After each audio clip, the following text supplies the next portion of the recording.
Lord, with sincere apology, my Lord, item 12 of today's list, my Lord, can I be taken up on 25th, my Lord, if not inconvenient, my Lord. I beg to pray for due to some personal inconvenience today.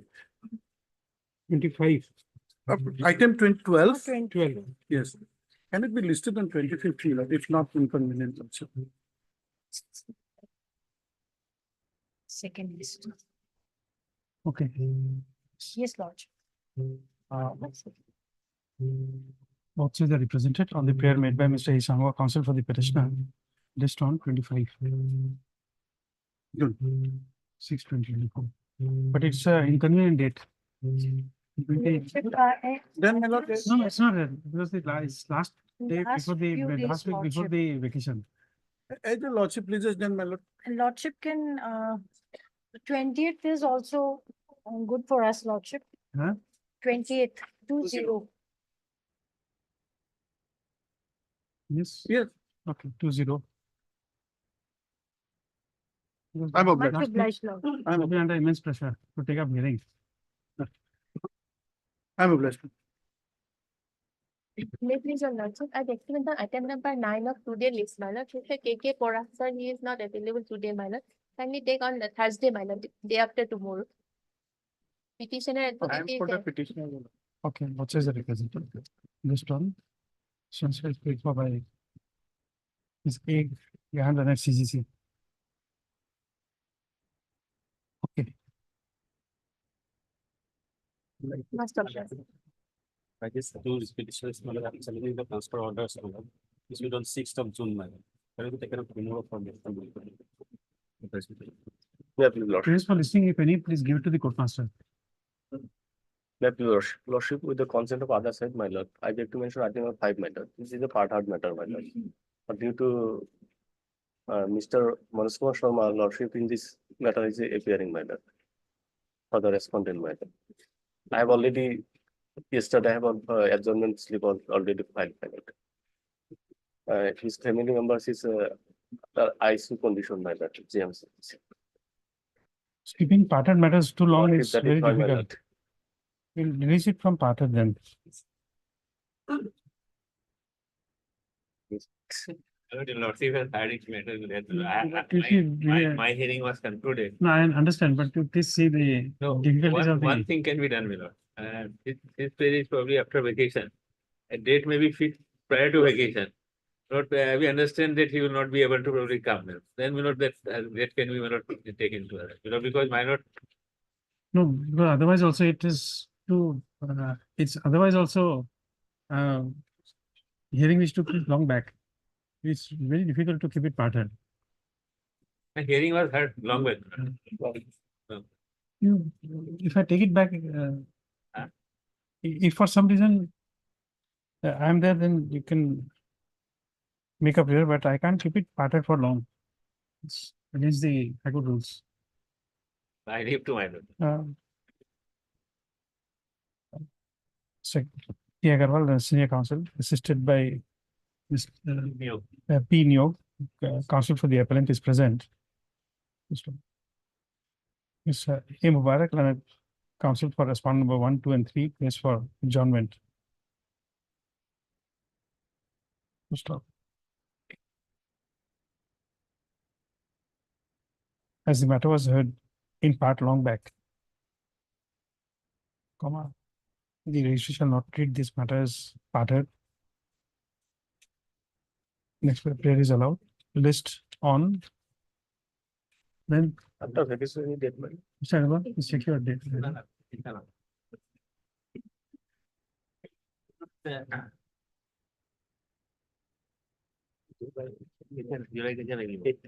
18 July. 18th of July. 18 July 2024.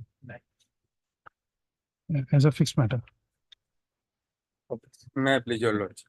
Okay, despite being a very old matter, lordship, I am constrained to mention and praying for a adjournment of item number 6 and 7, lordship. Because, lordship, during the pendency of this writ petition, lordship, petitioner was dismissed from service, lordship, followed by a departmental proceeding, lordship, and which is under challenge, and this matter, lordship, fixed for hearing on tomorrow, lordship.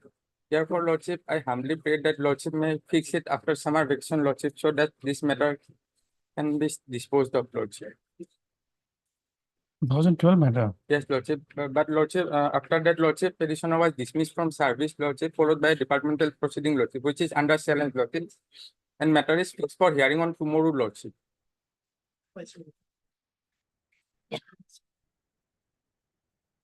Okay, you've taken consent, Mr. Yes, Chaudhary. Lordship, I have already taken consent from N. Goswami, Lordship. Okay, both sides are represented on the prayer made by land council for the UFO. Petitioner, Lordship, N. For Keswami.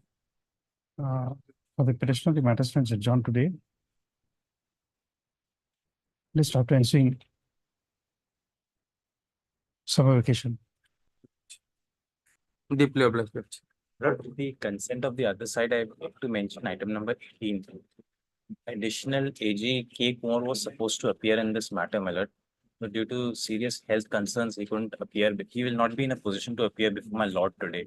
My lord may fix any date as per my lord's discretion. You have informed the other side. We have informed the other side, my lord. Okay, Pleadings are complete, my lord. This is the okay, with the consent of other side. Mr. P. Hazarika, counsel for the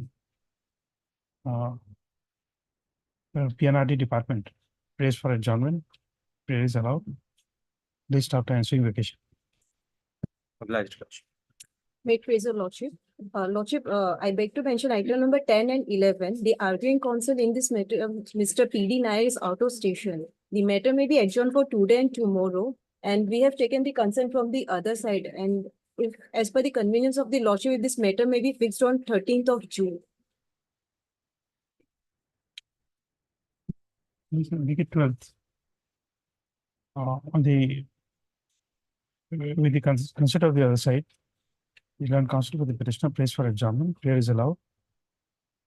List on 12, 6, 10. Lordship, on 12th of June, he may not come back. Then 14th of June. Okay. Highly obliged.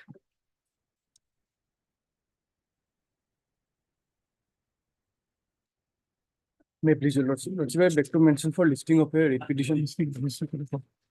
Court pass. Item 1 to 3, 1, 2, and 3 for admission.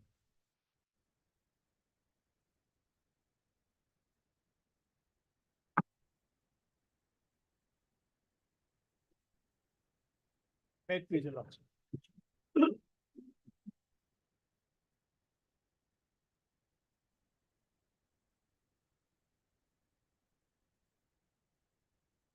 My lord, there are 3 writ petitions before your lordships. I think a WPC 8334 of 22. Perhaps, my lord, it has served its purpose because there is already an order in this regard. So this is regarding what had happened.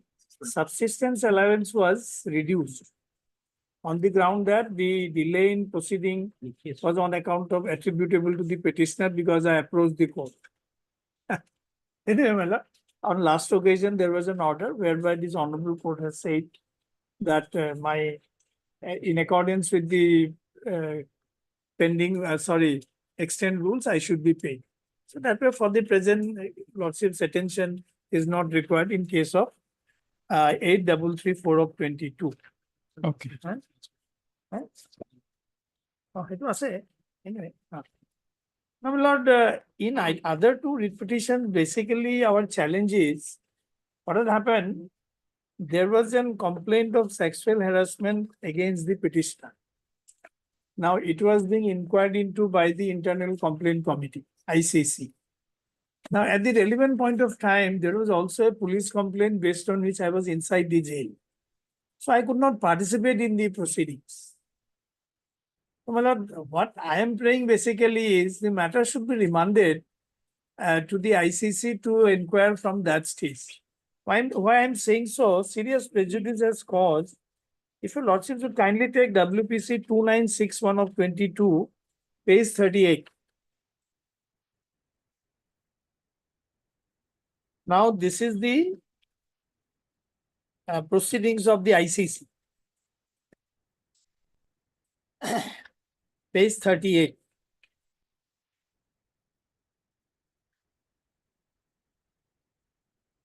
Seven procedure followed to arrive at the findings. As your lordship got it, yes. To arrive at the finding, the following procedure was adopted by the ICC in line with the PO Assets Act of 2013. The agreed domain was called by IC on 10th of August 21 for obtaining more clarity on the complaint and also to make her aware of the provisions of the Act, including conciliation. The agreed moment declined conciliation by IC to settle the matter between her, and respondent record of the proceedings are attached as Annexure 2. The respondent was called by ICC on 11th August 21, handed over a copy of the complaint and asked to furnish his written response within 10 working days. A record of the proceeding is attached. After intimation of failure of conciliation as per section 9(1), the ICC started inquiry proceeding into the matter with effect from 12th August 21.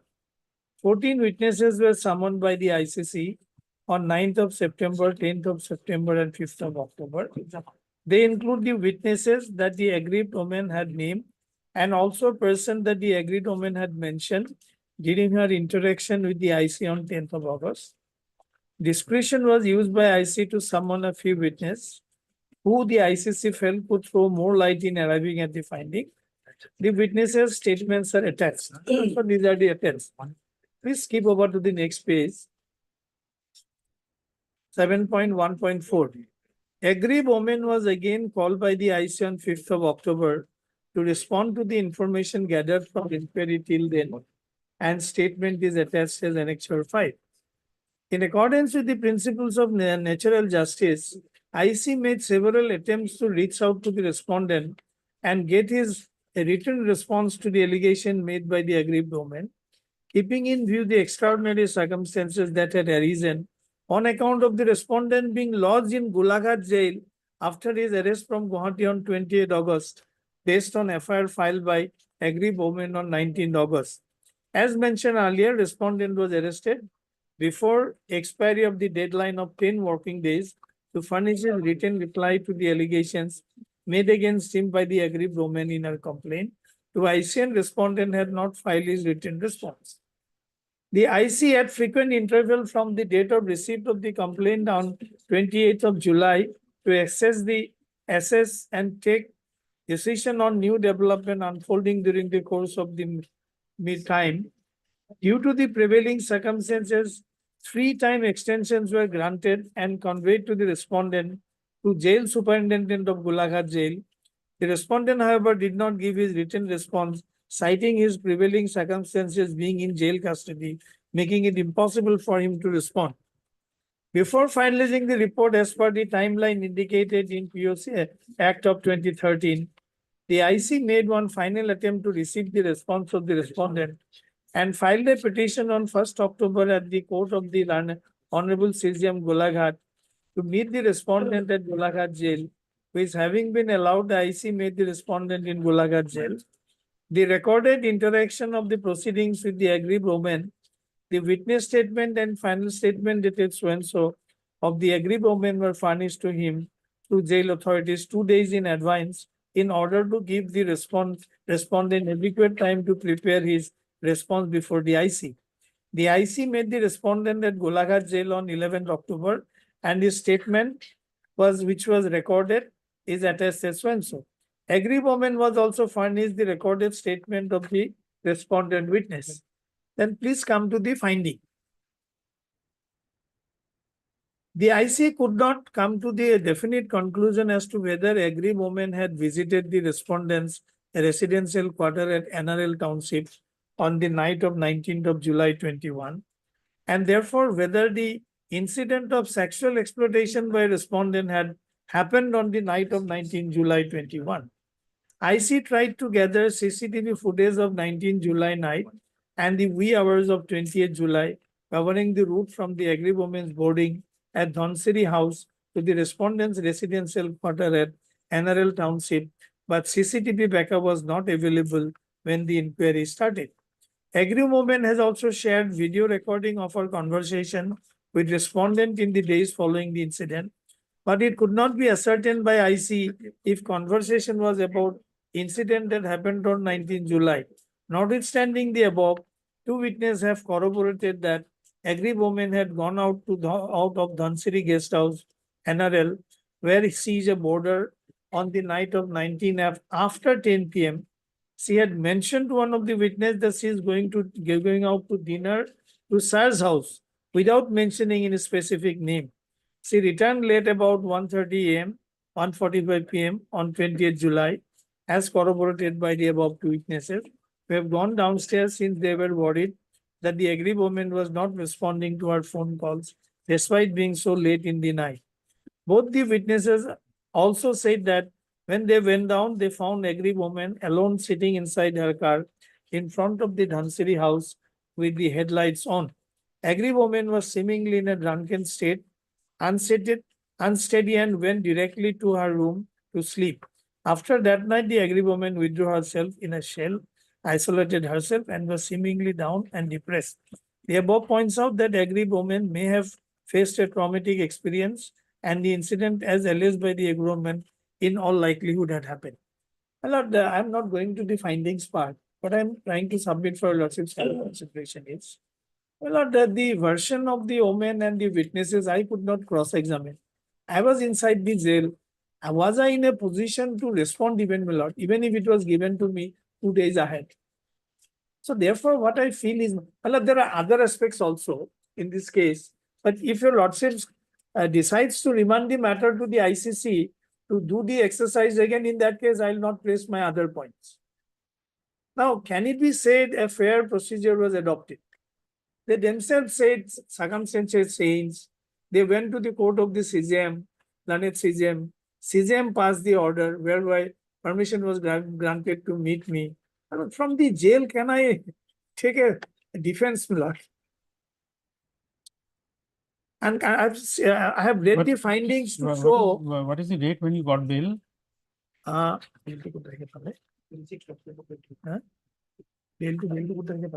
1 second. 2016. 2016. After 10 days, you will be. And my lord, from by 28, I was supposed to give my written statement. And 19 FIR was lodged. I was arrested on 28. So no way I could respond. And I could not cross-examine any of the witnesses. And the findings of the ICC also have already indicated, my lords, it is neither here nor there.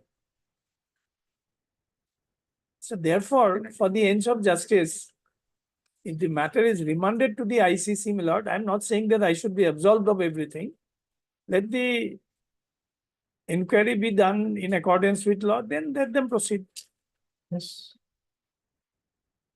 The point is, it's not that he did not get time to reply. He got good 9 days time to reply. He did not. He came on 11/8/2021. He came to the IC. He denied the application and all the allegations, and he stated that he needs time to file, 10 days time to file. But just before the 10 days expired, he was arrested because there was a complaint case also. Now, Lordship, what I see is the role of IC. The IC basically gives a preliminary report and recommends what is to be done to the management. In this case, the ICC recommended, said a whole lot of things, didn't come, said that that action should be taken. And since sexual harassment is a major offense entailing major penalty, and action has been taken as per the service rules. That is the mandate of the Act. And the management has issued a show cause to him. And be it what as it may, whatever IC did or did not do, at this inquiry, he will get the full opportunity to defend himself. No, I think the report of the internal committee, Yes. that becomes an evidence, I think. It is an evidence. Yes. It is an evidence. It is an evidence. That is the difficulty. That is a difficult. That can be used as evidence. But then he was not in defense. He was in jail. Fact remains he was in jail. And my lord, the ICC itself takes note of the fact that before expiry of 10 days, which was given to me to submit a response, I was arrested. Daji, sexual harassment of women at workplace. That is an evidence, Lordship. I cannot. And that forms a part of the charge sheet also. In fact, my lord, in one of the judgment of the Supreme Court, that is Megha Kotwali, Honorable Supreme Court says the ICC report should be treated as a inquiry report. No, So Lordship, now that punishment should be now imposed. It has to be. Yes. no, Lordship, Megha Kotwal, there is a slight variation there. That Megha Kotwal's case, Supreme Court has said, because the Act came, nothing was done by the states, nor by any organizations. So Megha Kotwal filed the petition. Then the court said that in the CCS rules, this has to be incorporated and it should be a regular offense, sexual harassment. But here is a case where CCS rules are not applicable. In that case, those cases, Lordship, even in case of the High Court, in one of the cases, one of the High Courts, I think, Supreme Court has said that the IC report will be a preliminary and the High Court, with its own disciplinary authority, will conduct an inquiry, a cause and regular inquiry to be conducted as per the service rules and act on that. And that's when the IC reports becomes a piece of evidence before the regular inquiry. No, please say 13, section 13. Yes, Lordship. No, 4. 4. Four, The yes. employer or the district officer shall act upon the recommendation within Yes. 60 days. Yes. So that is. I have to act, I have no option, but I have to act upon the recommendation. That's within But 60. then he has to, the petitioner has to be given an opportunity of cross-examination. Lordship? The petitioner has to be given an opportunity of cross-examination. Yes, rules have been laid down, Lordship, for the conducting the inquiry in the sexual harassment of women at workplaces rules. Even though they say that natural justice, not the strict procedure did not be adopted by the IC, but principles of natural justice have to be complied with. That is said in the rules. You have provided for someone. What do you have to say?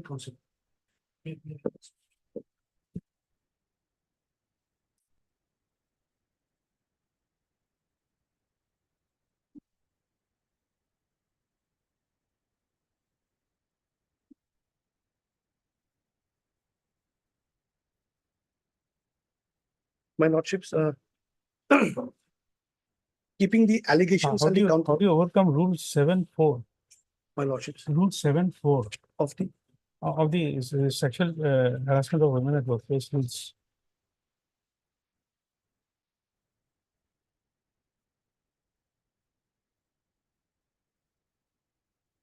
my lord, 7.4. may I read? Yes, yes. The complaints committee shall make inquiry into the complaint in accordance with the principles of natural justice. No, 7.4. 7.4. Rules. Yes, rules of 13. Ah. 7.4. The complaints committee shall make inquiry into the complaint in accordance with the principles of natural justice. Yeah. Both be heard. Both be heard. Now, a stand has been taken, if I've understood correctly, by my senior colleague, that the report by the inquiry committee would be now a final report under the service rules, whatever applicable. And therefore, if there is a negative report from here recommending some action, then only action will be taken. It will be heard on that. Perhaps that may not be the correct position of law, if I may address your lordship on that. The first in point of time, 2013 1 SCC 297. That's the Medha Kotwal Lele case, my lord.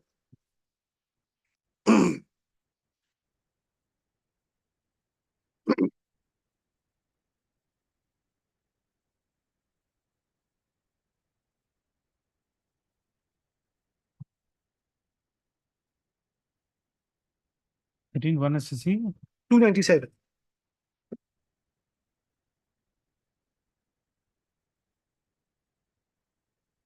It was decided on October 19, 2012.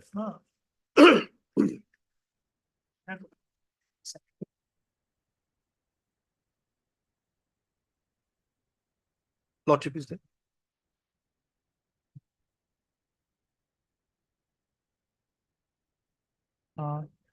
You have the rules with you, open, Lordship, just see the rules, my lordship. the first page of that rules. In exercise with the powers conferred by section Ah. 29 of the Now, section, at the footnote, you will find this came into force after Gazette notification on 9/12/13. lordship. Correct, So Megha Kotwal, my lord. this is post Megha Kotwal. Absolutely, absolutely. Megha Kotwal. The history is that in the Vishaka case, Supreme Court said have an internal complaints. Nothing was done by anyone, and these women still face problems facing where to go. Then Megha Kotwal filed 2 cases actually, and she filed this one also. That do something. Then Megha Kotwal, Supreme Court gave a direction. Just this, that in where the Central Civil Code is applicable, there this will be treated like a regular. This is what they say. Thereafter, this Megha Kotwal led to the enactment of this act. So this act was enacted, and there this act takes care of even cases where the central civil rules are not equivalent, where the civil rules are not applicable. Because in my organization, these rules are not applied. CCS rules are not applicable. I have my own set of rules. So what the court is, the legislature made this act, provided for those cases also where the CCS is not applicable. Now, where CCS is not applicable, what happens? The inquiry by the internal committee is a preliminary inquiry, though it has to go by the rules. I will not dispute that. The rules for inquiry has to be followed, but it's a preliminary inquiry and it will give recommendations. They do this, do that, or it flows. And it also has the power in case false allegations have been made. Once the recommendation comes, within 60 days of the recommendations, the authority has to act. Now, what will you suppose it's a major penalty? In that, it will go to its service rules, take all the steps that are provided in the service rules, which is also include a detailed disciplinary proceedings, and take the final. This by itself would not be the only reason for imposing a major penalty, or it can't, we cannot. Because in many cases, Lordship, the Supreme where a major penalty was imposed on the basis of the internal committee report, the Supreme Court said, no, you cannot do that. You're stigmatizing the person. You follow your service rules, hold the record. So this is it. So I have to, fairness has to be complied with. I'll just show you.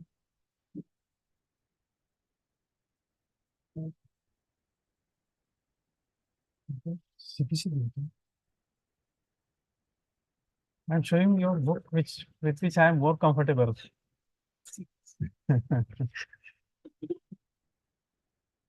My lord, in this case. Just.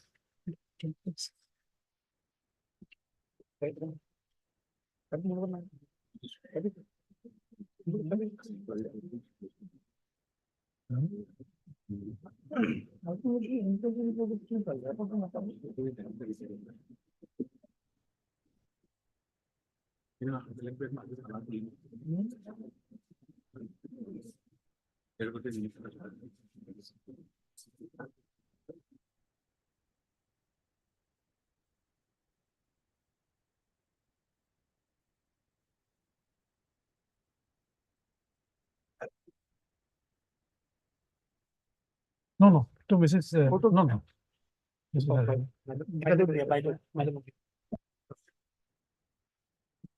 I'm just drawing a parallel. I'm just because this is a book which I am more comfortable with. Yes. This is 10 Order 26 Rule 10(2).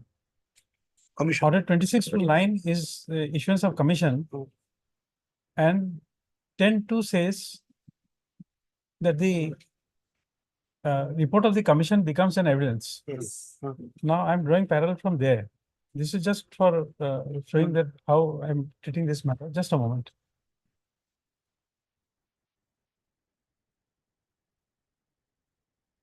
Madam.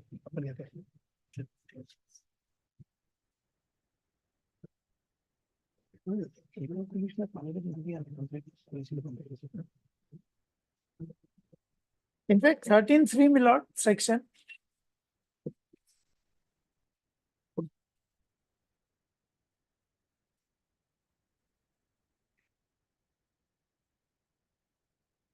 That was her section 13(3).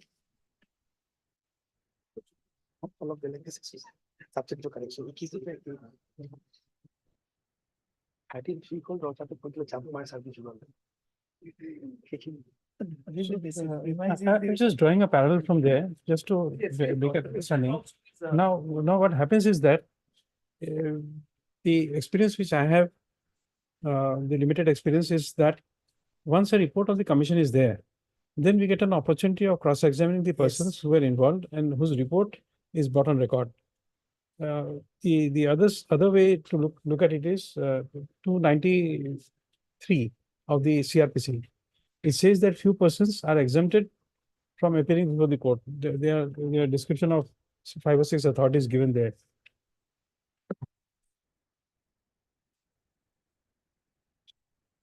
CRPC. Criminal Procedure Code. Explosive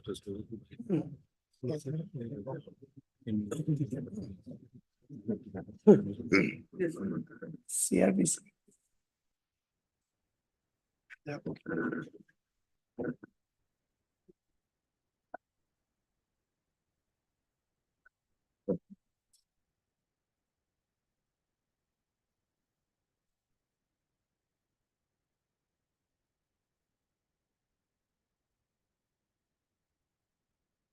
This is 293 and 294.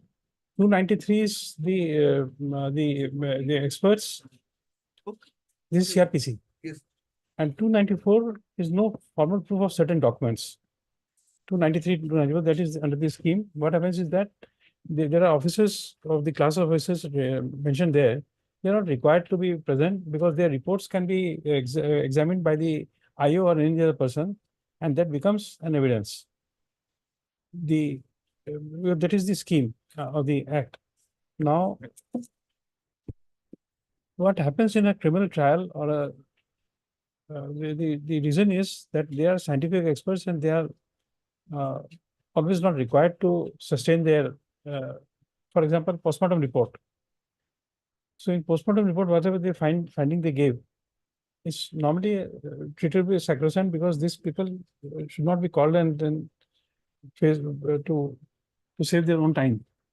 And if they are subjected to harassments in the courtroom, what you call environment, it's not very healthy. There are two reasons.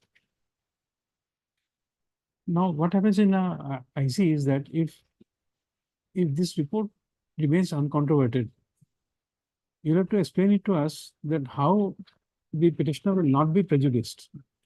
Correct. Because you see, when it comes to a departmental proceeding, then you give them a notice, show cause notice, along with the statement of allegations, and then the evidence against him, the documents, and the statement of witnesses. Now, this report, if it becomes an evidence, it can be accepted as an evidence without a formal proof being there. Because anybody can come and say, from the management may come and say that the ICC had a meeting. ICC, no, it's not proved. But what happens is that ICC gives a report, and that report is admitted in evidence to somebody else. So he doesn't get an opportunity of cross-examining those people who had given evidence. 14 people were the witnesses in that case. So the petitioner loses an opportunity of cross-examining them. Then there is another aspect. I'm borrowing some experience from the trial court. Now you see what happens is that he's an accused. The petitioner is an accused. He will not be able to summon these 14 witnesses to give evidence in his favor as a defense witness.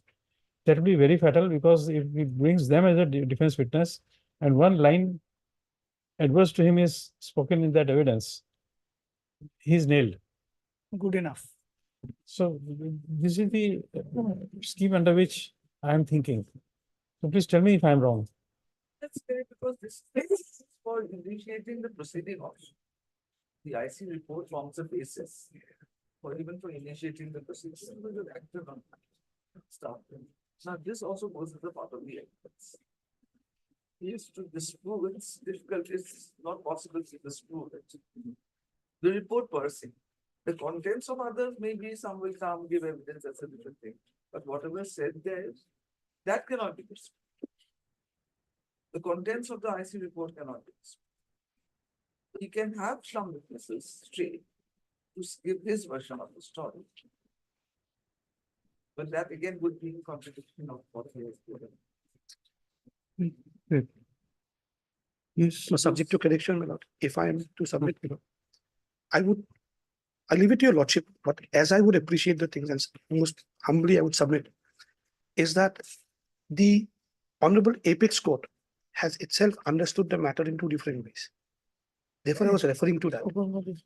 And then coming to this query of the lordship, whether the prejudice is caused or not. First, 2013, 1 SCC 297. I'm on that. This is October 19, 2012. Now, the first line of this, where the judgment starts with, page 301. May I read the first paragraph only? Yes. Vishakha judgment came on 13th of August 1997. Yet, 15 years after the guidelines were laid down by this court for the prevention and redressal of sexual harassment and their due compliance under Article 141 of the Constitution of India, until such time, appropriate legislation was enacted by the Parliament, many women still struggle to have their most basic rights protected at workplaces. The statutory law is not in place.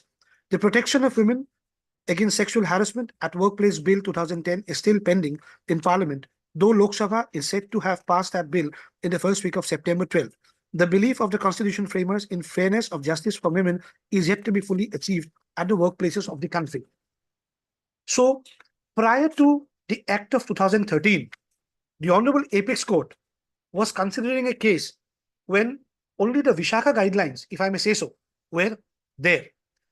And some states had gone ahead and done the needful, while some states had not done the needful.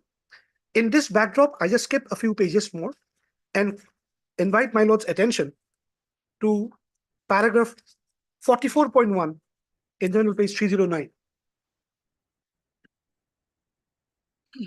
We are not yet with the act, my lord. May I read 44.1?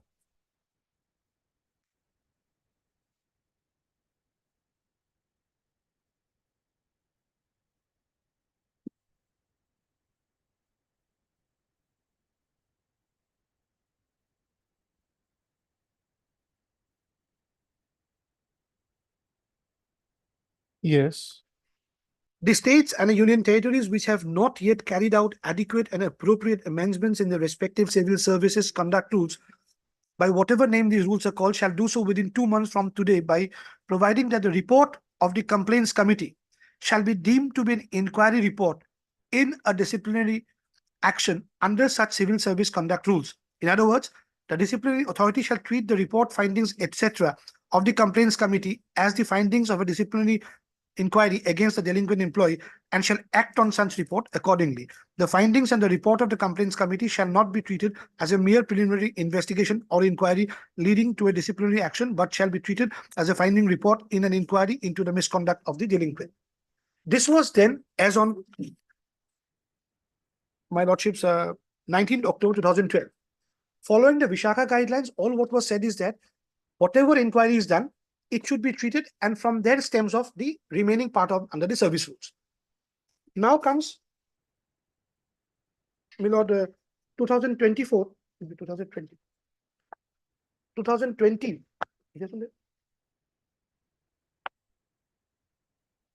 BD safety.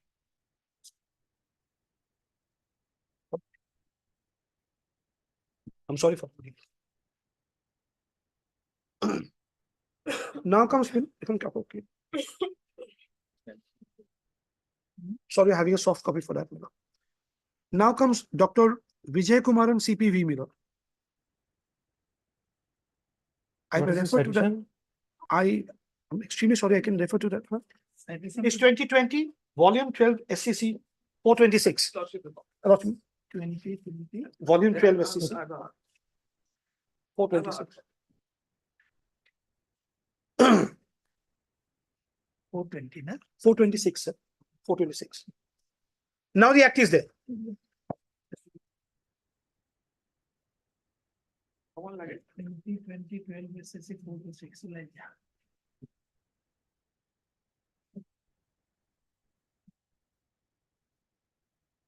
This was against, my lord, same offenses, the allegations were there. I invite my lord's attention to paragraph 10.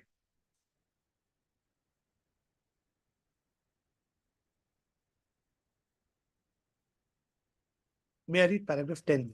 Just on. Lordship.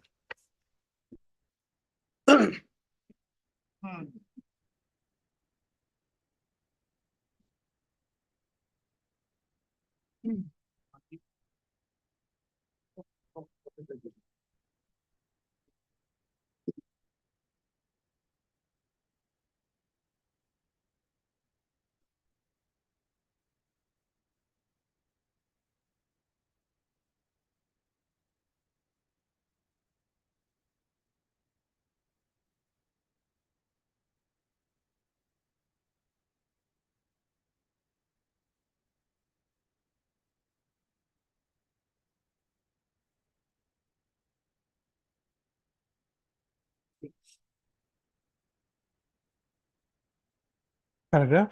Paragraph 10. You know, both Yes. Medha Kotwal Lele and this judgment, quorum is 3. Therefore, paragraph 10 has a significance. May I read?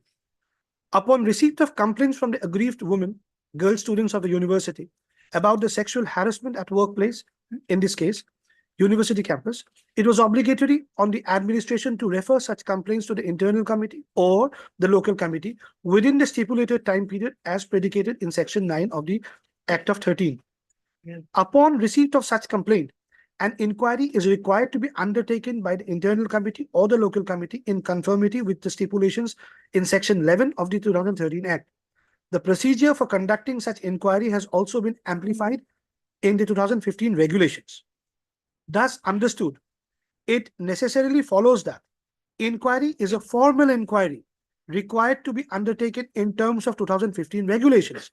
The allegations to be inquired into by such committee being of sexual harassment defined in section 2 and read with section 3 of the Act of 13 and being a serious matter bordering on criminality, it would certainly not be advisable to confer the benefit on such employee by merely passing a simple order of termination. Such complaints ought to be taken to its logical end by not only initiating departmental or regular inquiry as per service rules, but also followed by other actions as per law. In such cases, a regular inquiry or departmental action as per service rules is also indispensable so as to enable the employee concerned to vindicate his position and establish his innocence. We say no more. My lord, pausing for a moment. This reasoning by the Honorable Apex Court, the bench of 3 judges, is for the reason because the Act of 13 deals with the provisions of inquiry report under section 13 quite differently than the Medha Lele case when the Vishaka guidelines were taken into consideration. So both things are distinct and different. Does not appear to be so because of the fact that you see, once they are, the Supreme Court is referring to the 2015 regulation. 2015 regulations concerns of the university. No. Yes. My lord. Unless you hear me and don't know, I'm not so simply straight. Oh, sorry. I love things which are jalebi. Now you see, there's a 2015 regulation. We don't know whether it is parameter to the 2013 rules. That's number one. It is in the context of these rules, the regulation of 2015 that the Supreme Court says it's a formal inquiry. Can that ratio be applied? Yes. In the light of the rules where it says that the rules what do you call this? No, sorry, Act. Where is that? 13? 2013 Act, you know, rules. No, that the inquiry report is Correct. is an evidence. What do you call, can it be applied in 13(4) when it says the employer or district officer shall act upon a recommendation? Correct. I'll address that, Lordship. In the timeline, I'll address it, Lordship. Because you see, there's one more thing. You were reading 10, paragraph 10. my lord. In the SCCC is 12. You Perhaps, please come to I'm on a soft. please come to paragraph 3. It starts from after being appointed as associate professor. You got it? Lordship. It may be 1 or 2 here. or Yes, there. 1 and 2. 3. Para 3. After being appointed. You got that? My lordship. After that, there is a subparagraph. May I read it? After After being appointed as no, an associate, you omit that. subparagraph, in view. In view. My lord. In view of all the facts above, it appears to the committee that the complaint is genuine and consistent, and it is improbable that all 18 students of a batch could be influenced to fabricate an allegation against the accused by the university authority. The possibility of any such intervention was categorically denied by the complainants. The evidences against the accused, both verbal as well as written statements, are strong and authentic, and the accused failed to establish his innocence during the investigation process. The committee unanimously feels that the accused had committed sexual offences against the girl students, spoiling the entire academic atmosphere in the department as well as in the campus as a whole. We feel that this can affect the reputation of the university. The committee further would like to emphasize on ensuring fearless learning environment for the women students, irrespective of the possible positive decision, if any, in favor of the accused. The committee recommends that the accused should not be allowed to engage the class students and evaluation duties of the current semester 1, semester 3 batches of the Hindi department. All the evidences and the conclusions This is important. are hereby submitted by the committee before the Honorable Vice Chancellor for further actions. The minutes of the committee meetings and the voice records of the statements are already submitted with the interim report and hence added this time. I'm actually on this because the matter, normally departmental proceedings. There's another aspect here, which I'm emphasizing. The fact is that in this case, My lordship. the delinquent officer got an Absolutely. opportunity of He got in charge here, he didn't get. No, I'm not on that. Correct. He did not. Was set aside. Correct. What I am on is that, subject to all corrections, a disciplinary proceeding is always under the rules. But for the fact when an allegation of sexual harassment at workplace comes in, the POSH Act of 13 comes in. Prior to that, Vishaka guidelines. Insofar as Vishaka guidelines is concerned, it was treated to be a final one and just go for the punishment under the service rules. That is what Medhalaya said. And we are following that. Now there comes the Act. And after the Act comes this judgment of 2020, wherein, although or regardless of the fact whether the gentleman had the chance to participate or not, since the findings were so touching on the bordering on the facets of criminality, it said that this has to be formal one only, no more. No credence can be given to this finding, nothing. A statutory inquiry under that, if I may just get the correct word for that, the Honorable Apex Court says, that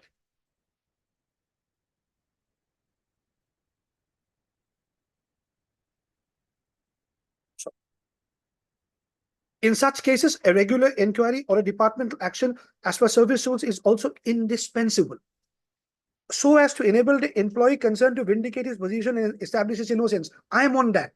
Prior to that, it says that it would certainly not be advisable to confer the benefit on such employee by merely passing a simplicity order of termination. Meaning thereby here there is a paradigm shift from Medhalaya to the 2020 judgment. It says that whatever the report says, regardless of participation, I'm adding that, the end result is that that report is not sacrosanct.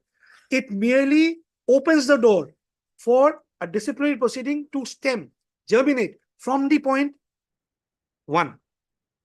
It's not that midway it jumps on to the punishment part. This judgment correctly says, my lord, it's a 3-bench judgment. which correctly says that, yes, you get all the chance to refute. So what I am saying here is that if Lordship kindly peruses page 36 of the writ petition, that's I'm referring to 2163 of 23. 2163 of 23.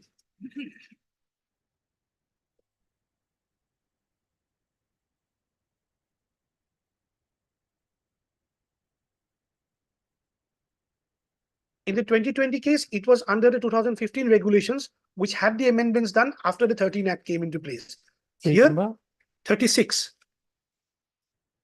36 की तरह. No, page. 2163. 2163. This nature is there in all the three petitions. My lordships, This nature is there in all the petitions. I am referring to this inquiry report. Yes, it's there in the other petitions also. I did not have, I was only in one, so may I just refer to one thing? Sexual harassment complaint laws by skip that. Findings and recommendations of the Internal Committee NRL constituted under the provisions of the Sexual Harassment and Women at Workplace Prevention, Prohibition and Redressal Act 13, herein after so and so. This report comes under the POSH Act because there is an allegation of sexual harassment by a lady at a workplace. Now, 51 is the memorandum.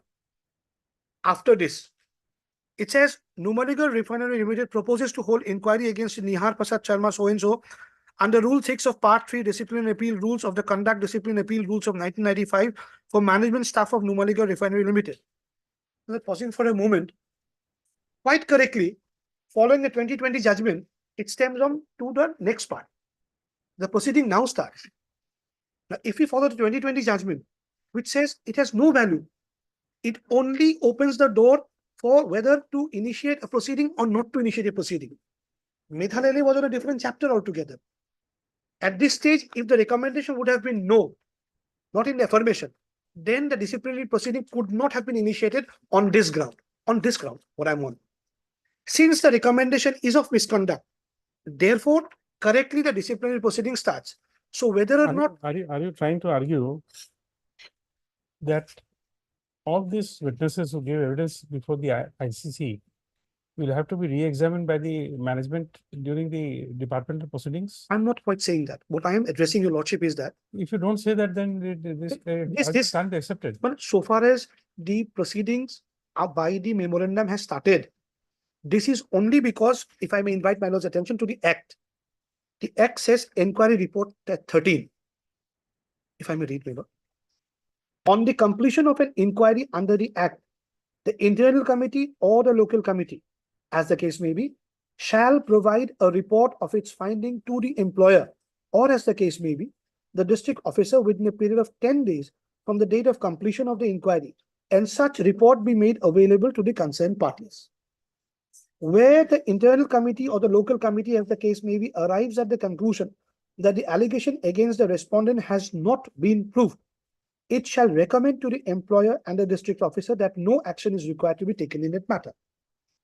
Where the Internal Committee or the local committee, as the case may be, arrives at the conclusion that the allegation against the respondent has been proved, it shall recommend to the employer or the district officer, as the case may be, to take action for sexual harassment as a misconduct in accordance with the provisions of the service rules applicable to the respondent, or where You see, no. this principle is ingrained even in the disciplinary proceedings under the Assam Services Yes, yes, yes. conduct rules, and then even in the CCS. Yes, rules. everywhere. Because it goes on a premises that once there is an inquiry and when the Correct, the aggrieved correct. person participates, Correct. then that recommendation goes to the disciplinary authority, and he will take a decision to either terminate or to not to terminate. Here the case is different, because the 2020 judgment also clarifies that point, that So we That- can't have two standards. No, no. Once in the inquiry for No, disciplinary, we say that the delinquent officer has a right to cross-examine the witness. And then when it comes to sexual harassment, we say that he does not have a right. The right is taken away just because he was incarcerated in that period of time. So that part, I'm not even disputing that part. I'm not on that part. No, it's What not a I'm question. on is, so far as what had fallen for your lordship, what has been addressed also, that this would have an adverse bearing, cause prejudice. So no prejudice is caused. Because the report does not have any bearing on the proceeding, departmental proceeding under the service rules or whatever rules is followed by the organization. You see, we are not only deciding this particular matter, but we'll also be laying down a law. Lordship, We do correct. not want a wrong law to be laid down, where it is stated that the inquiry report can be inquired into in absentia, and then it will be formal in nature.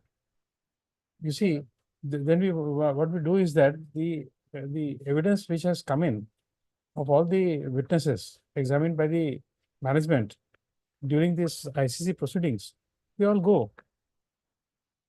So therefore, a girl suffers a victimization. Right. There are 2 or 3 people who are there to support her in the evidence. After the passage of, this is a incident of which year? 21. 21.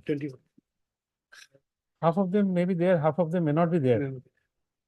And then who actually suffers if I give that finding? The lady. The lady. The lady. Yeah, the lady. No, I leave it to you, Lordship. I was addressing that point whether this because part the would be prejudice- different or a continuation. No. When you say about prejudice, you see, we are trying to lay down a law in this matter. And you are saying that the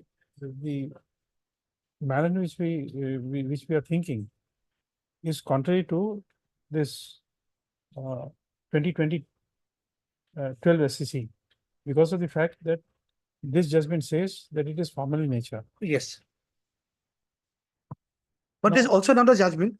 What is falling from your Lordship, there's also another judgment to that, which was judgment. I must place that, my lord. This is 24-1 SCC 632. I would try to distinguish, but it's there. I must point it out. Aurelianium Fernandez, my lord. 2024-1 SCC 632.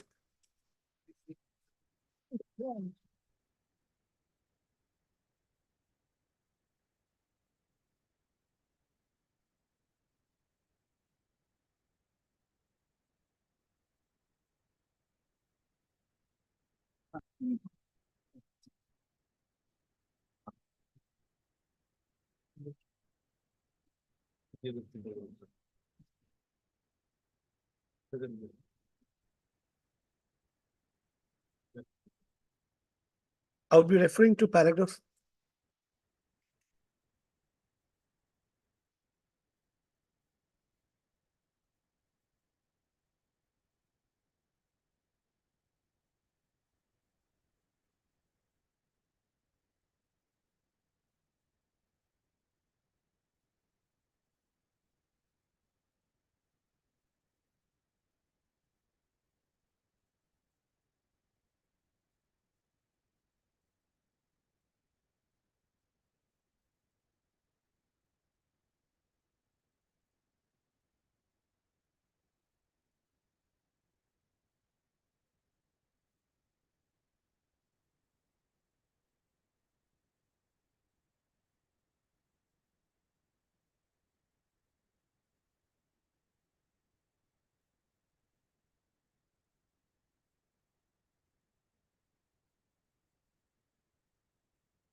on facts, the witnesses, when they were examined, he was asked to sit outside. So that led to this.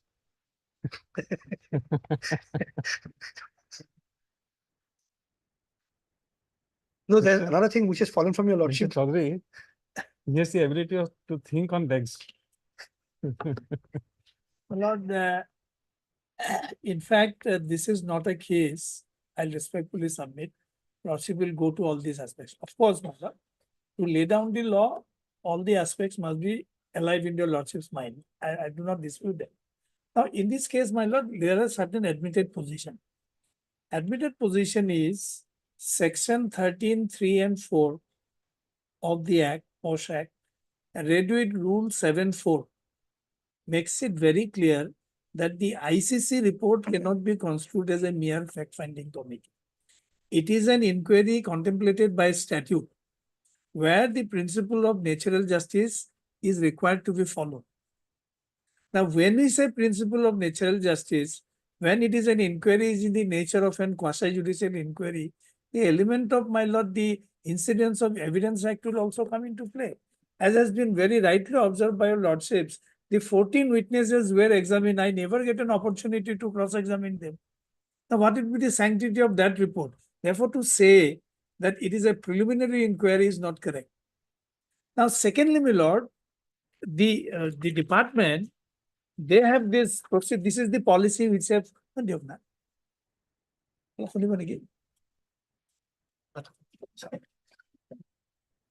now, my Lord, this is the policy of the NRL. If a lordship would kindly come to section 8, Roman 10A, at page number 5.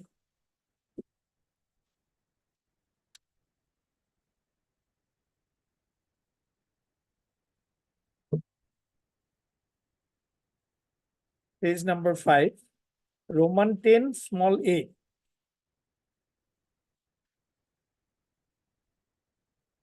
Where the internal committee arrives at the conclusion that the allegation against the respondent has been proved, it shall recommend to take action for sexual harassment as a misconduct as applicable.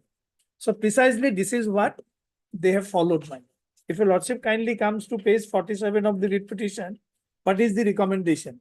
Page 47 of the writ petition. Which one? My Lord, 2961. Page number?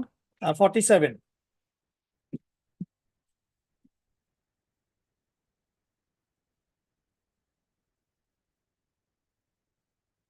Uh, 14.1.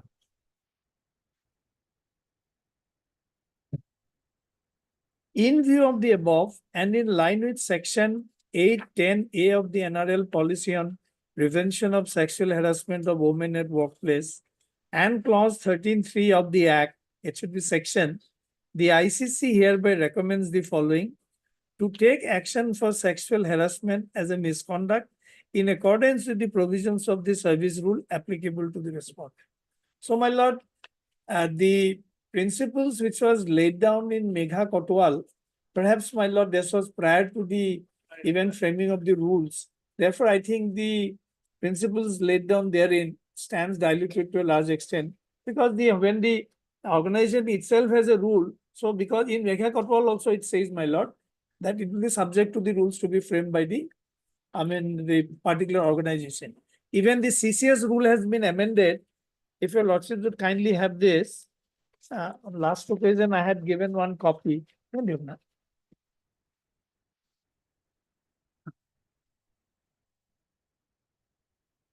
It's available. CCS, my Lord. CCS rules is available. This Yes, one? yes. Please come to rule 14, that proviso. 14.2 proviso. Provided that where there is a complaint of sexual harassment within the meaning of Rule 3C of the CCS conduct rule, the complaint committee established in each ministry or department or office for inquiring into such allegation shall be deemed to be the inquiring authority appointed by the disciplinary authority for the purpose of these rules, and the complaint committee shall hold. If separate procedure has not been prescribed for the complaint committee for holding inquiry into the complaint, the inquiry as far as practicable in accordance with the procedure laid down in that rules. In other words, if the particular rules of the organization provides otherwise, that will prevail. So in this case, I have placed the policy. The policy says it will be the basis, it will form basis for a DP. That is also there in rule 9. Yes. Yes. Rule 9 says subject to Yes. the service. Now, my lord, now the issue before lordships is if the internal complaint committee's report is fraught with procedural infirmities, where is the scope of proceeding with a disciplinary proceeding? So first, there has to be a report of the internal committee, which is a statutory committee. It has not followed the due procedure established. Now, my learned friend, Mr. Bonig, has referred to this, my lord, 2020 judgment. What was the issue in that case? The issue in that case was, in the facts of that case, the order of termination is to be treated as a termination simpliciter or it is a punitive order. Eventually, Honorable Supreme Court came to the conclusion the High Court was wrong. High Court's order was set aside. Termination order was set aside and matter was remanded to the authority that a full-fledged inquiry has to be done. It is in that context that para 12 has to be understood. That para 12 cannot be understood to have laid down a law of a general application. No, it is a law laid down in the facts of that case. That's why it is said, my lord, a judgment is an authority for what it actually decides. Any observation made in a judgment is not the ratio decision. What is the issue here? Paragraph? Kindly see, my lord, very first para. Very first para. Page 427. The moot question involved in this appeal is whether order issued under signature of Vice Chancellor of the Central University of Kerala, dated 30/11/2017, is a simpliciter termination or expressive stigmatic.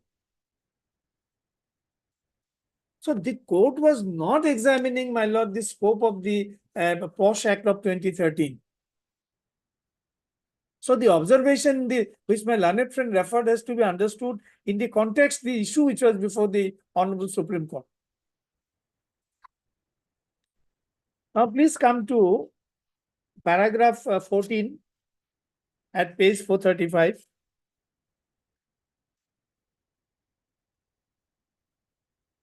Accordingly, the appeal part. Just a moment. Yes.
Yes.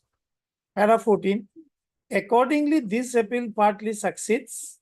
We set aside the impugned judgment and order dated 31/18 and 22/18 passed by the High Court, including the order of termination dated 30/11/2017, issued under signature of the Vice Chancellor of the respondent number 1 university, and instead direct reinstatement of the appellant and leave the question regarding back wages proceeding under suspension and initiation of departmental or regular inquiry as per the service rule to be taken forward by the authority concerned in accordance with law.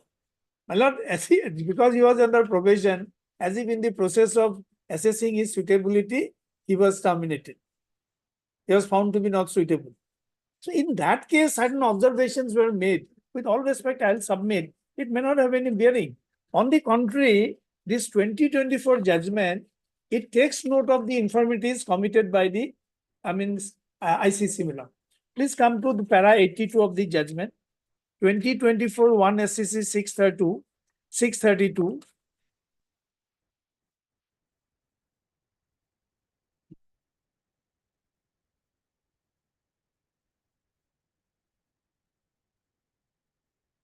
Now para 82 at page 675.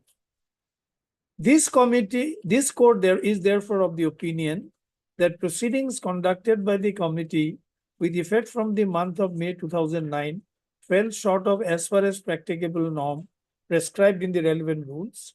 The discretion vested in the committee for conducting the inquiry has been exercised improperly, defying the principles of natural justice.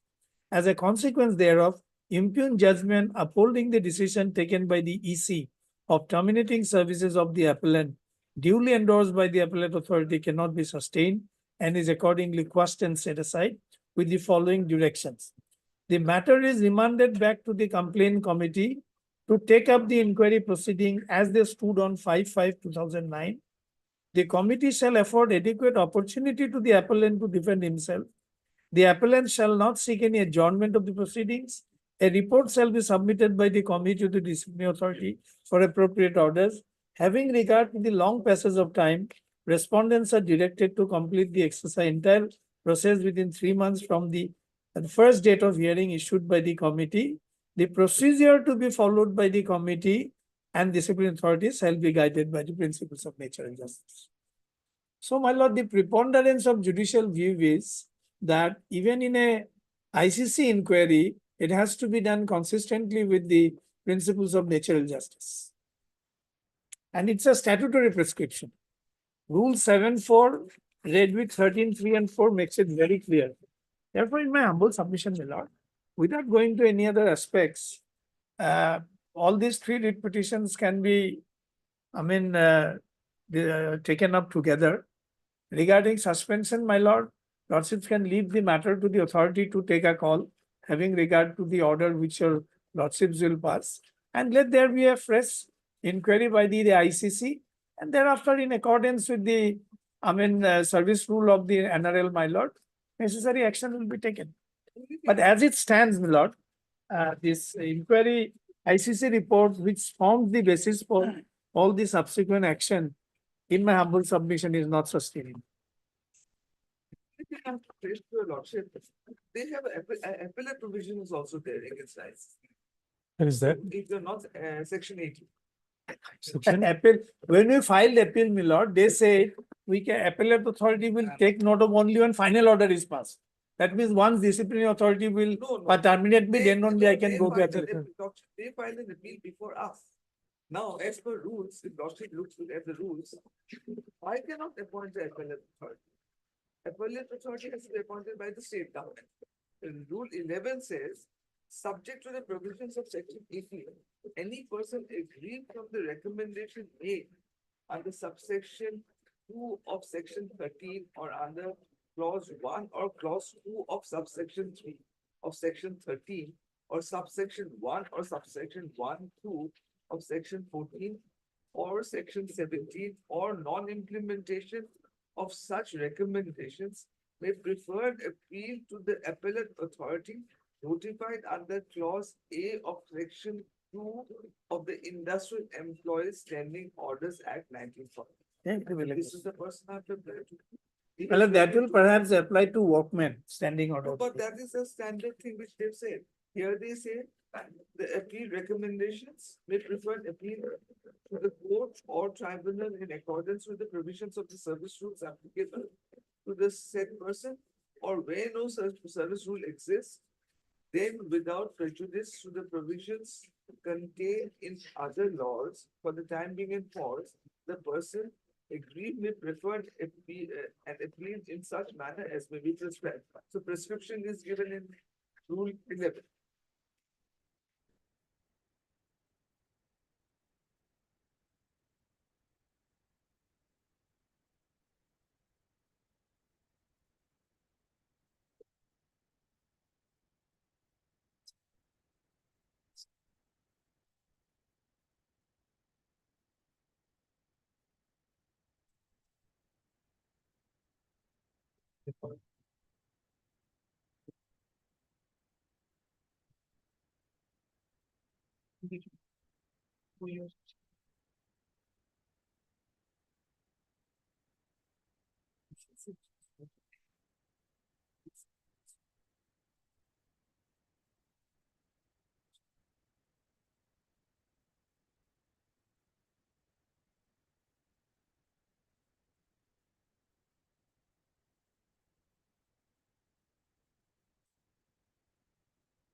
Appellate authority and.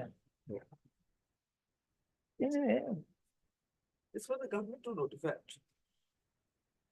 my lord, to respond to my learned friend, I'll rely upon Whirlpool Corporation's case, where even if alternative remedy is there, then there is violation of principles of natural justice. Then of course, I cannot be relegated.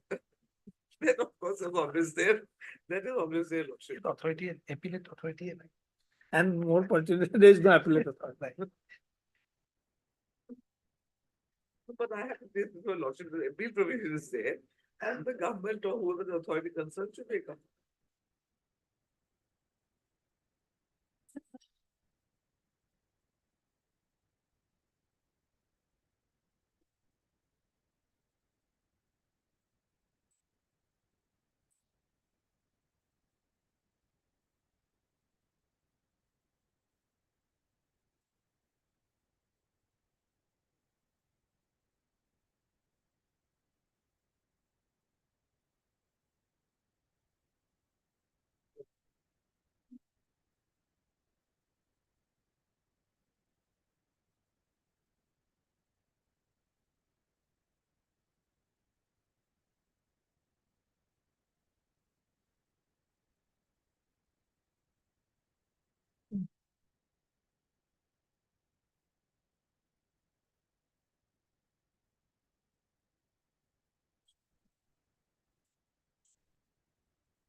It's not available in the internet.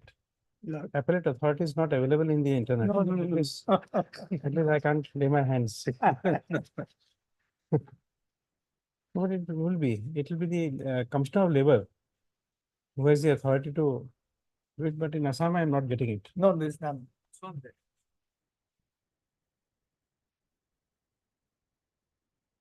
Okay. That is our humble submission.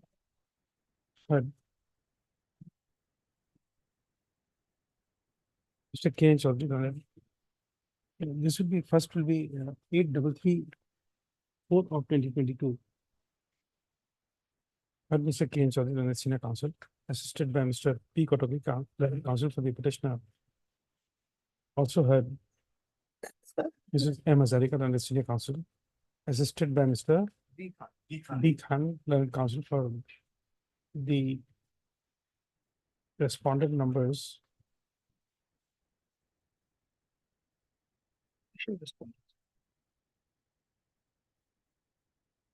One to four. No, for here you are not there. No, I'm not. Okay, for all the respondents. Next one.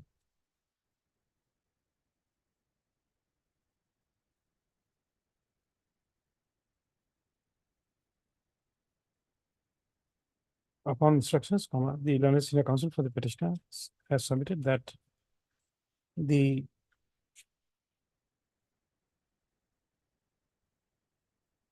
subsistence allowance which was being paid to the petitioner was scaled down.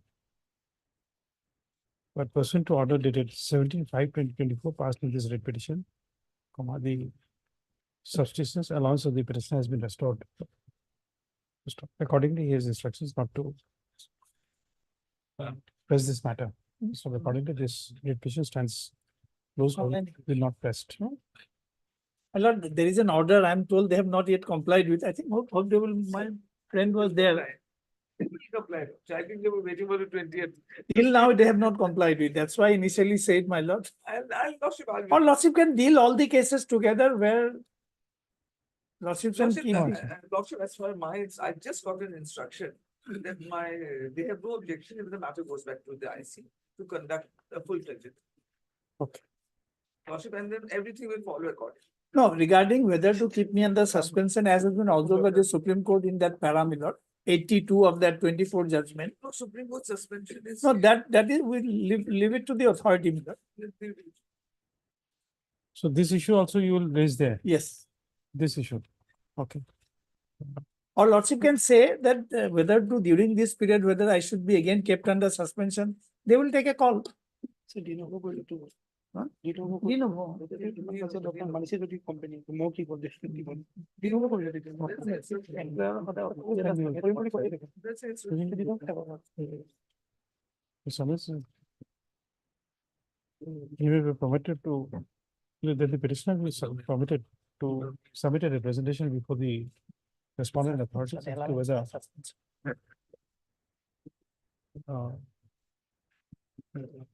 as to whether they would continue the with the Suspension. or they would The change circumstance. or they would reinstate the petitioner in service, as well as to raise the issue regarding substance allowance. before the That authorities. order is already there. Regarding subsistence allowance, order has already been passed. No, but if you are closing it, then you will have to allow you Yes. to represent them. Okay. For them. First one. The prayer is allowed, the petition is closed, stands closed with liberty to the petitioner. My lord, I'm sorry to interrupt, my lord. Or lordship may keep this petition pending, my lord. And my lord friend says they have not complied with the order, though order has been issued. Okay, then strike it out, everything. Only heard so and so. On the prayer made by the senior counsel for the petitioner, the matter stands adjourned. List after 4 weeks. Then come to next order is 2961 of 2022 with 2163 of 2023. They can be disposed of together.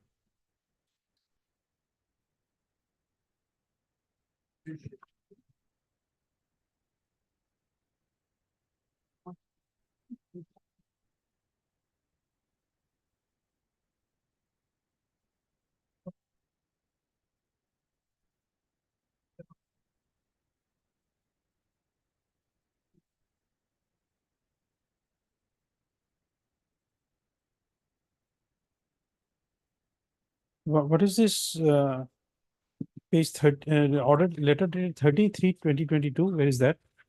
1 second, my lord. Prayer in the first writ petition. Yes.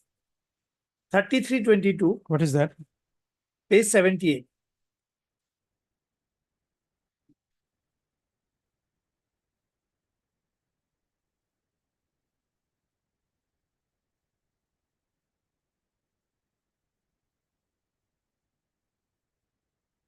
This is regarding when, because I preferred an appeal, they said that since no final order has been issued, therefore they cannot take up the issue. No, they also say that they understand does not have jurisdiction to decide on an appeal made by the recommendation of IC Yes. being an order. Therefore, they are referring to this 2A notification. Hmm. Perhaps that is the reason.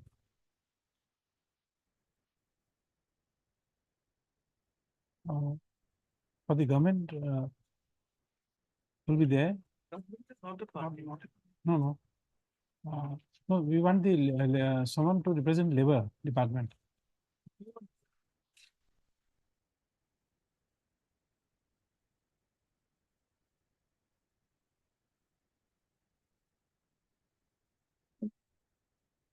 Yes, I think we just wanted information as to whether under the industrial employment order, Standing order. standing order, whether any appellate authority has been constituted. Because this is the requirement of law that it will be the authority appellate, he will be the appellate authority. So this matter also we are keeping it pending so that we issue a direction so that if this appellate authority is in place, then people will not suffer an harassment Yes. just to find out who is the appellate authority. Correct. We are keeping this pending to ascertain who is the appellate authority. Yes, yeah, only in 2160 I appear for the lady, my lord. No, it's okay. One by one. Otherwise, How much? what happens with everything, it becomes too clumsy. 2961, we take it separately. It's also same.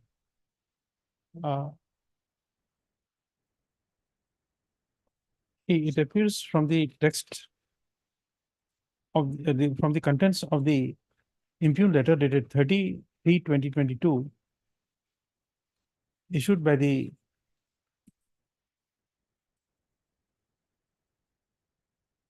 director within bracket tech PECH bracket post and managing director IC in charge.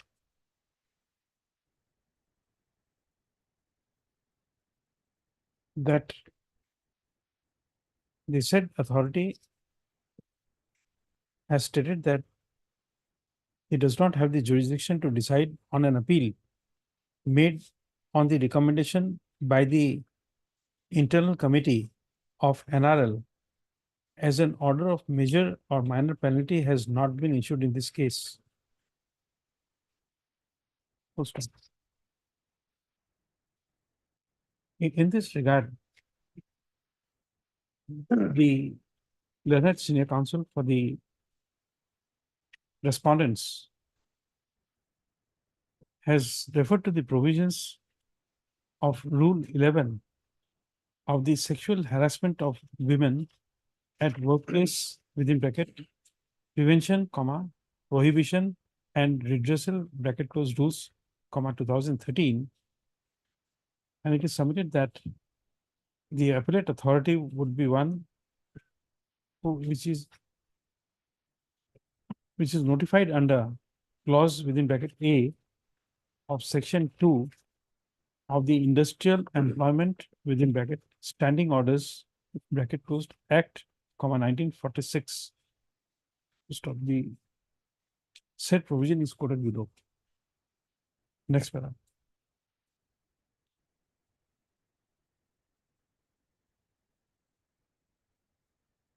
although in this case, the state of Assam is not a party, but as we find that under Rule 11, an appellate authority has to be notified under the standing orders referred above. Mr. J. Hendik Leonard,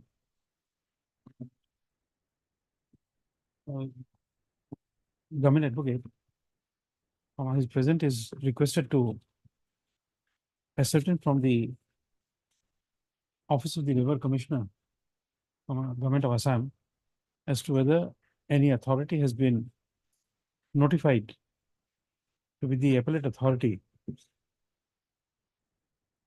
under clause within bracket A of section 2 of the Industrial Employment within bracket Standing Orders bracket goes Act, 1946.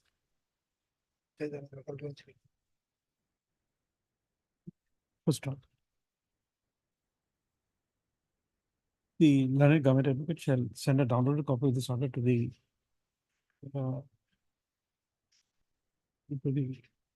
commissioner, to the what is called labor commissioner, and who's the in the government, who is the authority?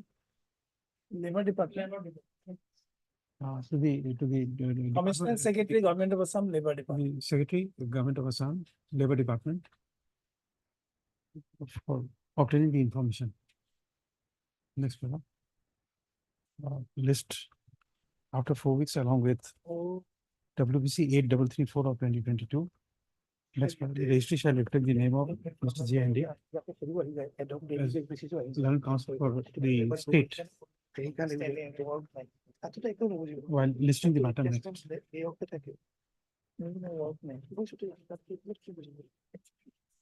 Third one, this is 2163 of 2023.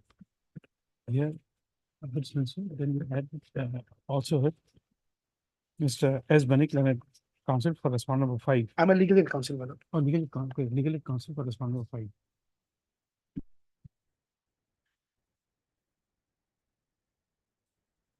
Next one.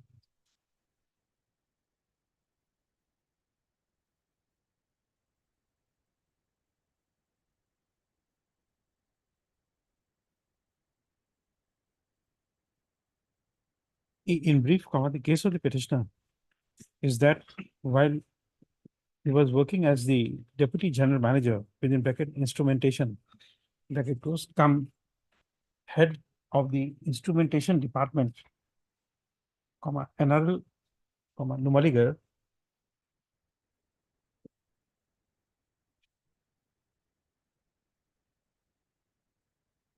I'll take a break and.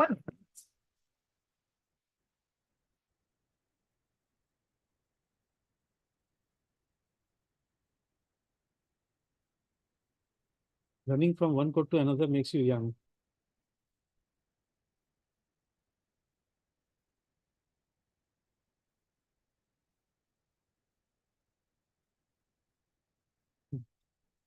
Full stop. On 28/7/2021, the respondent number 5 had made a complaint before the presiding officer of Internal Complaints Committee of sexual harassment of women at workplace, NRL. Kind permission can I take? NRL, within bracket ICC for short, bracket closed, alleging that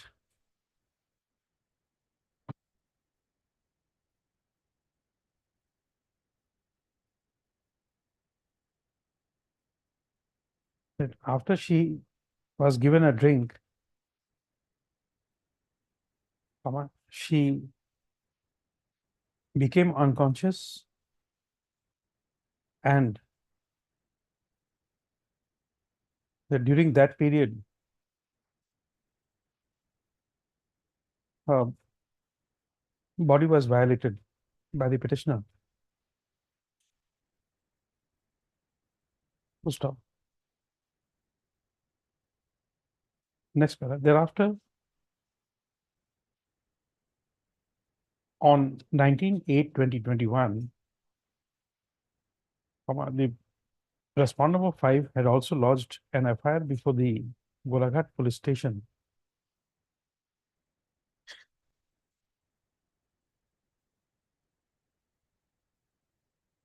alleging sexual assault. First off, accordingly, Golaghat PS case number 813 of 2021 under section 354 capital A oblique 376 IPC was registered. Full stop.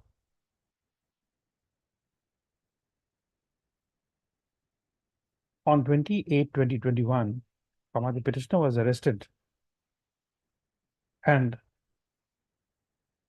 was released by order dated 26/10/2021, passed by this court in BA number 2624 of 2021. Next paragraph. In the meanwhile, the ICC had initiated the proceeding against the petitioner from 10/8/2021. Full stop. Although the respondent was called to appear in the proceedings on 11/8/2021, and he appeared and sought for 10 days time to file his written statement.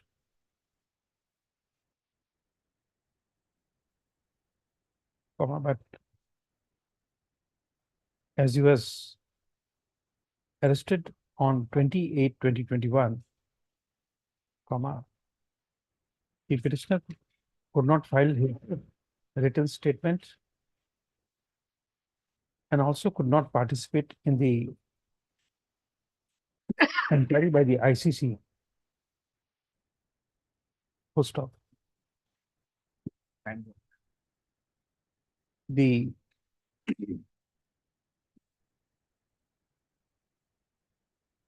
ICC proceedings had culminated by submission of a report dated 19/11/2021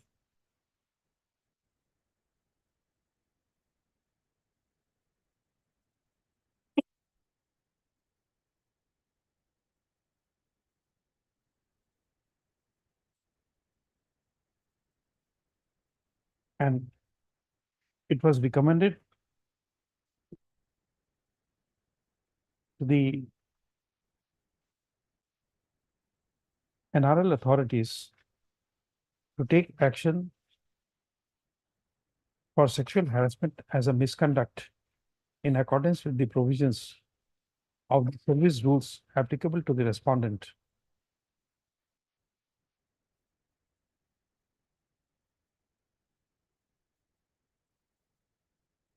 Next paragraph.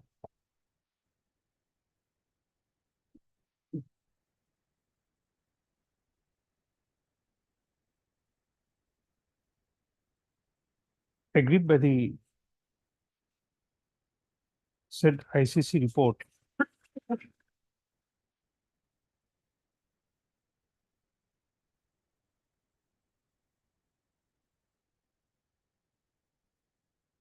dated 19/11/2021, the petitioner had referred an appeal before the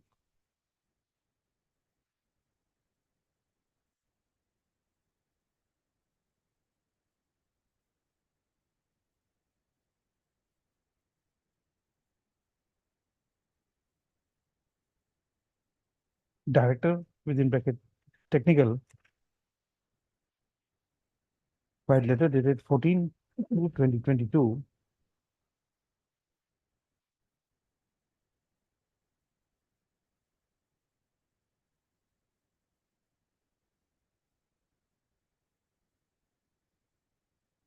where is that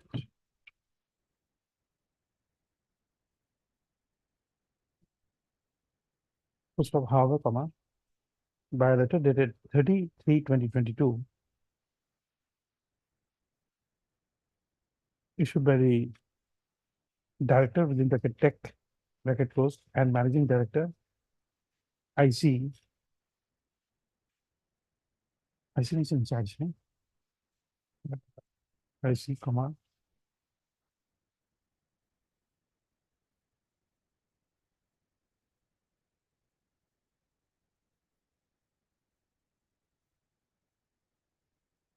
The said authority had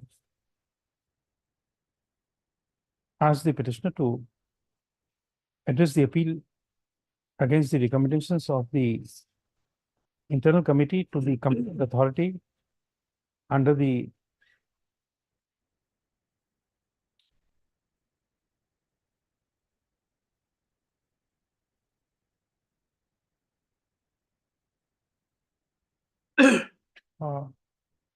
sexual harassment of women at workplace within bracket prevention, comma, prohibition and redressal bracket close Act 2013.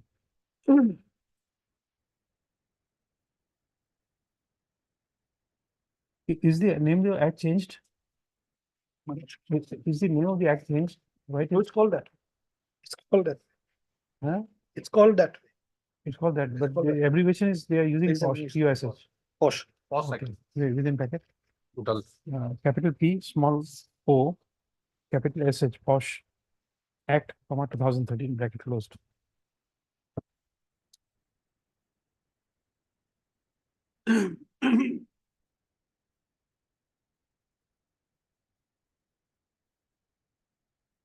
Next paragraph. No, not necessarily, you continue with that. Just accordingly. By filing this writ petition under Article 226 of the Constitution of India, comma, the petitioner has prayed for setting aside of the inquiry report dated 19/11/2021.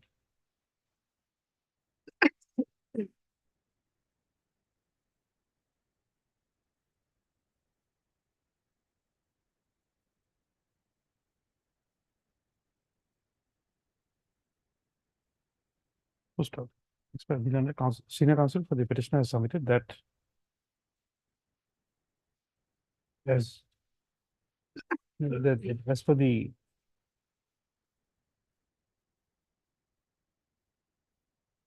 report dated 19/11/2021 by the ICC, comma, it is not in dispute that the petitioner was arrested and taken in custody in connection with Golaghat PS case number 813 of 2021 on 28/2021, and he was released only pursuant to order dated 26/10/2021 passed by this court in BA 2624 of 2021. Full stop. However, comma, by that time,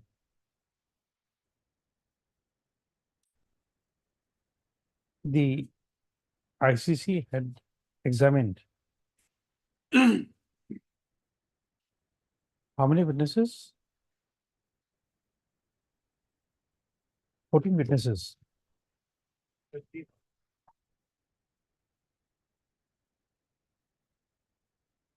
In three dates, i.e. 9/9/2021, 10/9/2021, and 5/10/2021. Full stop. Accordingly, it is submitted that the petitioner had got no opportunity to cross-examine any witness or to file his written statement or lead his own evidence in connection with this said inquiry.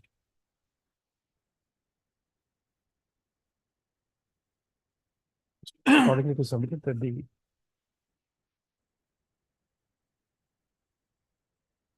petitioner had not got a reasonable opportunity of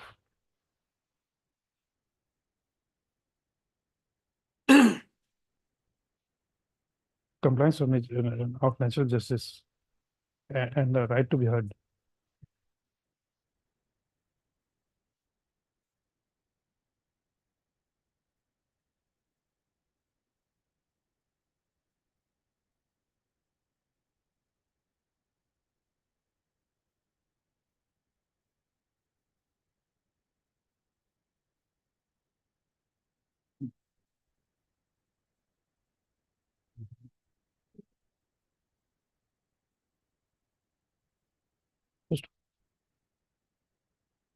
Uh, Reliance is placed in support of the submissions, the reliance is placed on the second proviso to section 11 within bracket 1 of the POSH Act of 2013.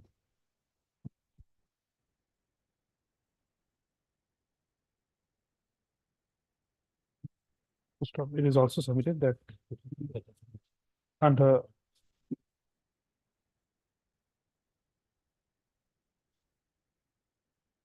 section 13 within bracket 4 of the POSH Act, 2013, based on the recommendation made by the ICC, the employer is required to act on such recommendation within 60 days of its receipt.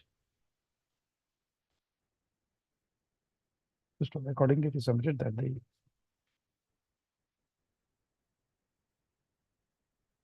inquiry report being ex parte would severely prejudice the petitioner in course of the domestic inquiry against him. Next paragraph.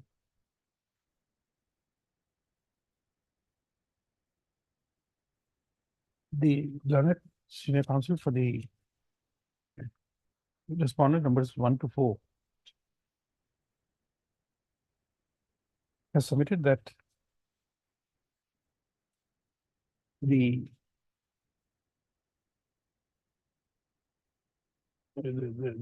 petitioner would get a reasonable opportunity of defending himself in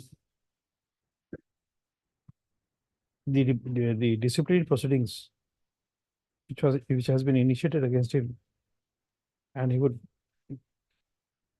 get all reasonable opportunity of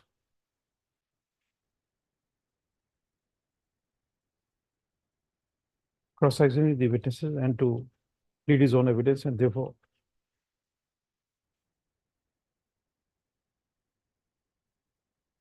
the principle of justice, principle of natural justice would be fully complied with.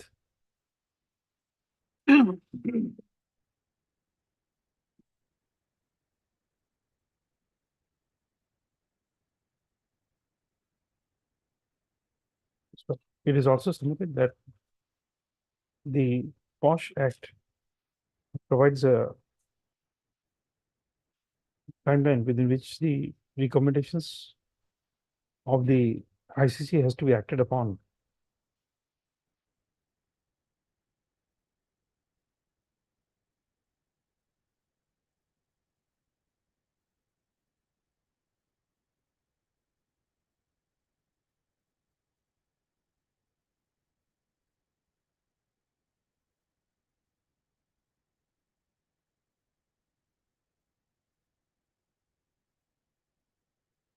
So it is also submitted that under section 13 within bracket 1 of the POSH Act, an inquiry is required to be completed within 10 days and a report is required to be submitted before the concerned authorities. So accordingly, it is submitted that the respondents could not have violated the law laid down under section 13 within bracket 1 of the POSH Act, 2013.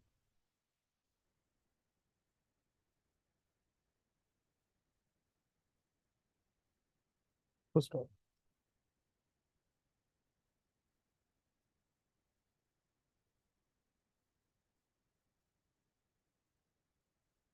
Anything else, Mrs. Hazarika, you wanted to? Now, should we, now the CDA, discipline rules have been amended, so the IC will be the inquiry committee, so it has to go back to the IC. Okay. Stop here. Next para. However, comma, on a query of the court, comma, the learned senior counsel for the respondent numbers 1 to 4 has submitted that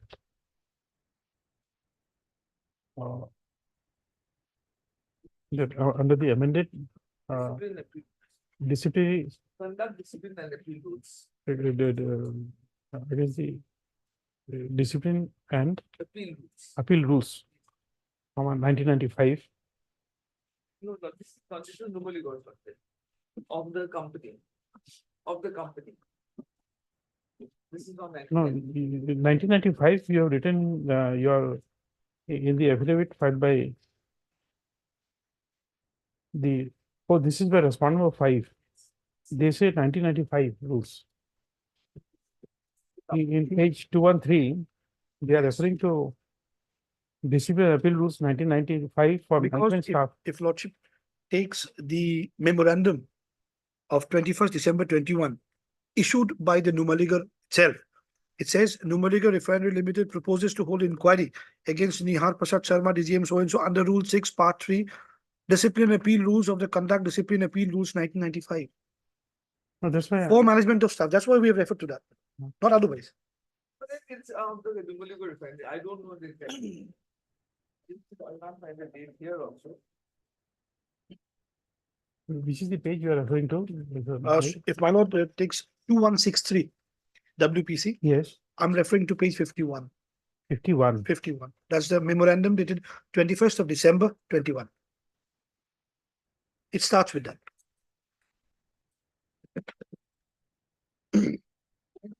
Numaligarh was there. It was there maybe. Huh? If Numaligarh was there in 1995. No, we had only spelled out what was there. No, that is because correct. No, he's writing only what we have.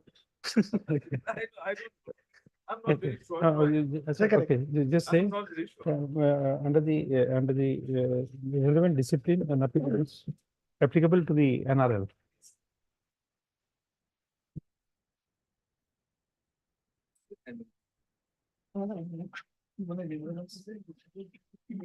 The internal complaint committee is the disciplinary authority.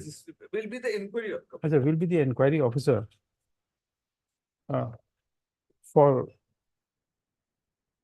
persons in the for persons under their employment who are accused of sexual harassment of women at workplace. Next paragraph. The learned legal aid counsel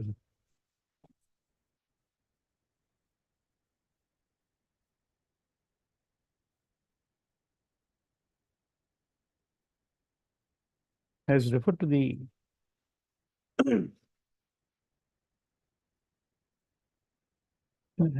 has submitted that the petitioner would not suffer any prejudice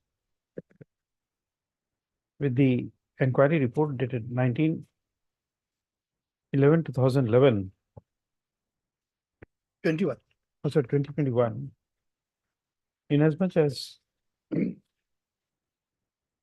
the said inquiry report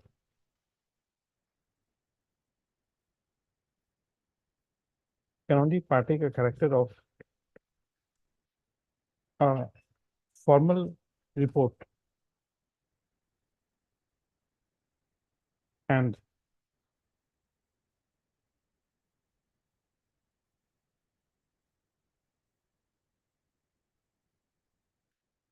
Departmental proceeding is indispensable.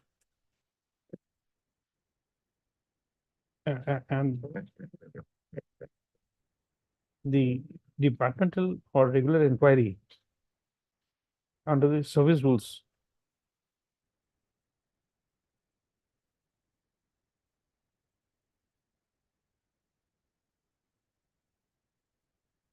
is indispensable and therefore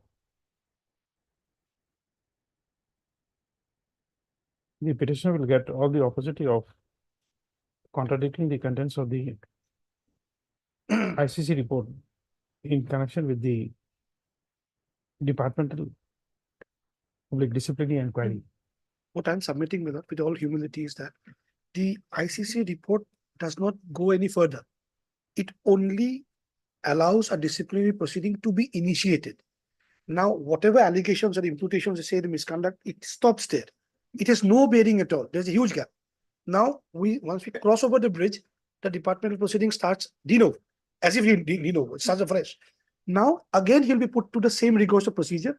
Then he can cross-examine, examine whatever is done. So no bearing on this part to the other side. It's only for disciplinary proceeding to initiate. An inquiry report must recommend so. That's all. Then the aspect is strike out. So it is submitted that the inquiry report dated 19/11/2021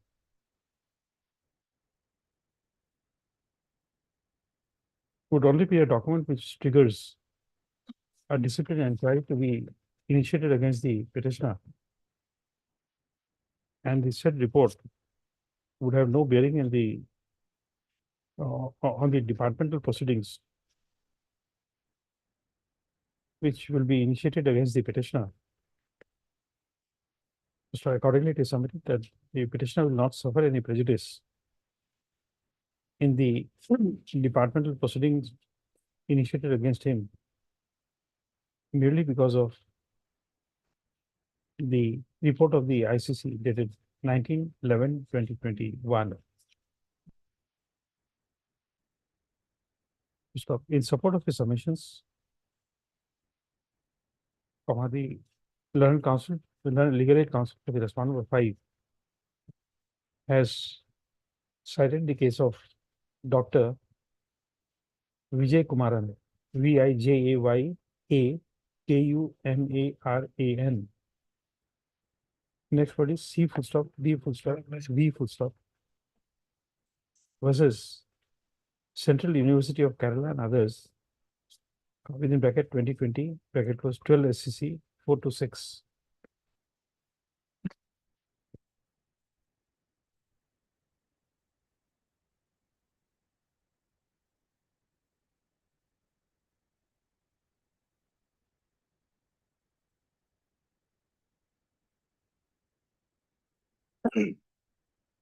Full stop. That's all. I will also respond to the submissions by my senior colleague on this, that this is restricted insofar as a termination simplicity or punitive is concerned. Perhaps the answer is in the otherwise. Although the person was terminated and the termination was being considered, it was in the backdrop of the post. What was to be done? Whether that inquiry report which came would go to a finding against him of termination, or it's a formal one and if disciplinary proceeding is indispensable. That was the crux. So it's a ratio laid down below. That is neither obiter nor a separate for the case. It's a ratio laid down. Okay, that will deal with it. Right. But on facts, anything more? No. On facts, yes. Page 37 of the writ petition, 2163. Yes. 1.5. That's the inquiry report. 1.5.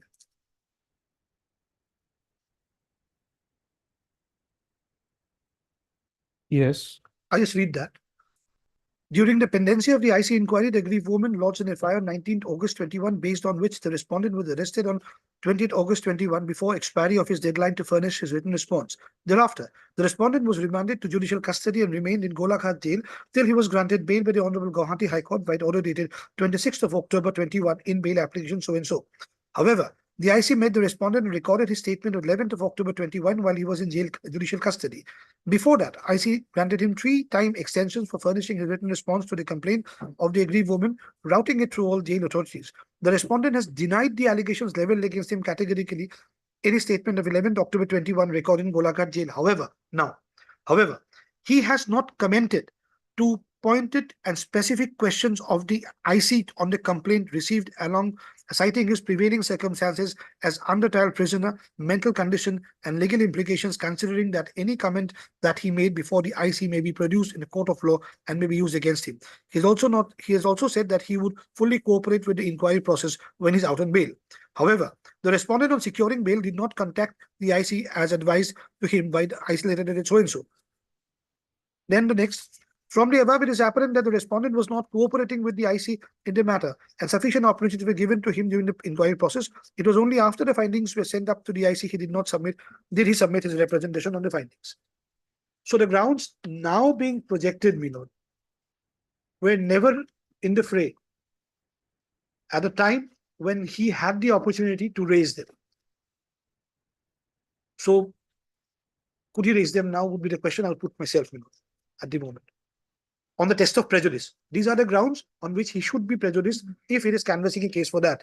But on it is not our version. There's a version of the IC. He's not prejudiced. And to that extent, he had not even raised, and the next page, representations have been received from both the parties on the findings of the IC. So once they represent on the findings of the IC, would there be a doctrine of waiver, my lord? If so, then they are stopped. It becomes an act of acquiescence.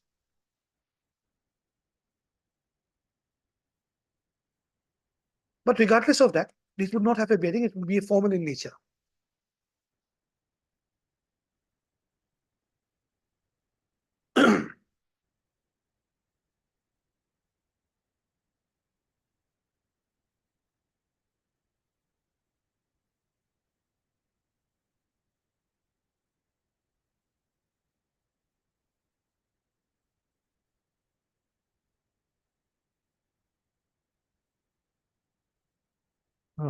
Next, Pranab.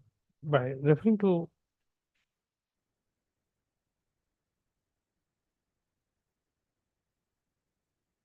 clause 1.5 and 1.6 of the report of the ICC dated 19/11/2021, it is submitted that the statement of the petitioner was recorded in jail.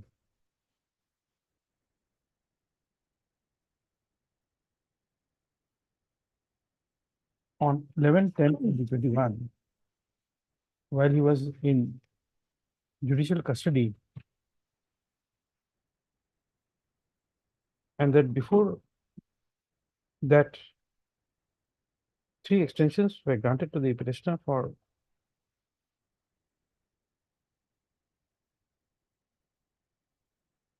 furnishing his written response to the complaint by the aggrieved women. First off, however, the petitioner had not commented to the specific questions of the ICC on the complaint received by citing his prevailing circumstances as an under trial prisoner.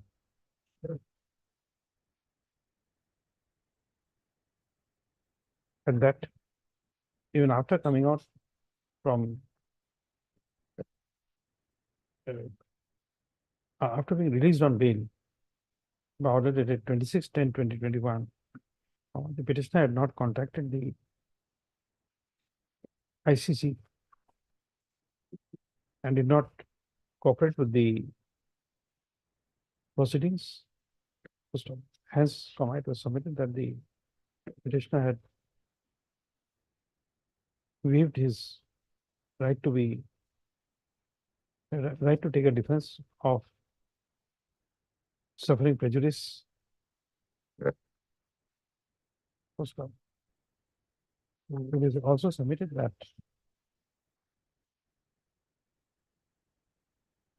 after the ICC report dated 19/11/2021 was served on him, was served on the petitioner, the petitioner had submitted his representations dated, where is that, which page? Its dated is not there. Page 37, the last part is there. Page? Page 37, the last lines. Accordingly, copy of the findings were made available to both the parties by email dated 5th of November 21, asking them to respond by 9th of November 21, which was subsequently extended up to 10th of November 21. Representations have been received from the board and the parties on the findings of the IC. So within that time period, they might have responded. It is submitted that after the.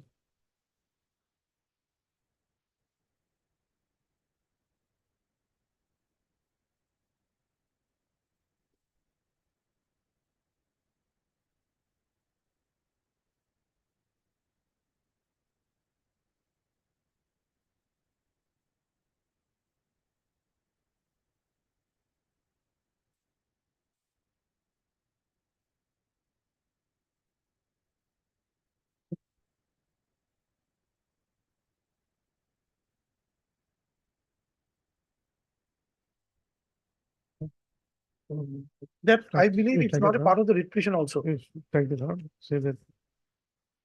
By referring to clause 1.7 of the said inquiry report, it is submitted that the finding of the committee was made available to both parties by email dated 5/11/2021, asking them to respond by 9/11/2021, which was subsequently extended to 10/11/2021, and that representations have been received from both the parties on the finding of the ICC.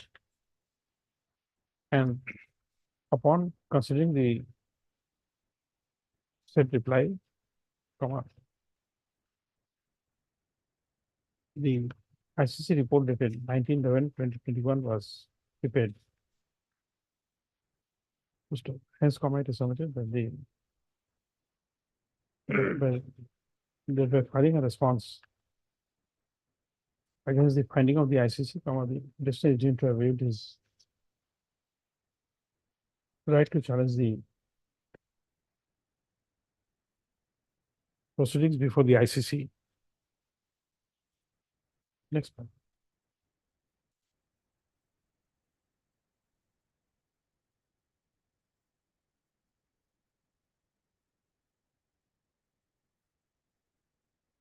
At the outset, it may be stated that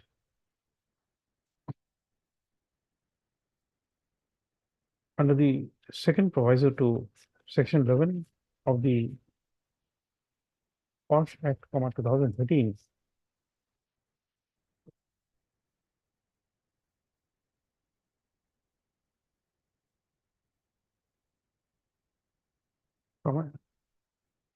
it is the following has been laid down. The inverted comma, provided further that where both the parties are employees, the parties shall. You take it from the net, this 11 second proviso, huh? And then type it out. Next paragraph.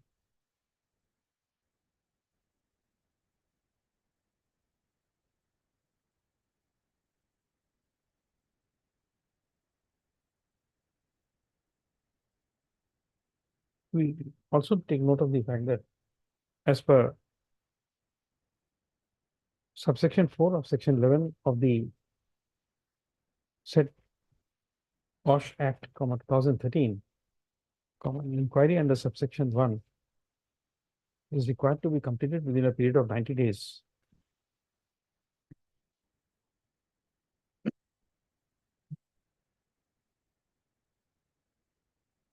Moreover, in terms of subsection 4 of section 13 of the said act,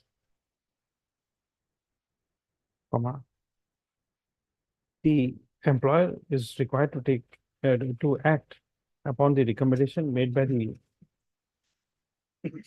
ICC within 60 days of its receipt.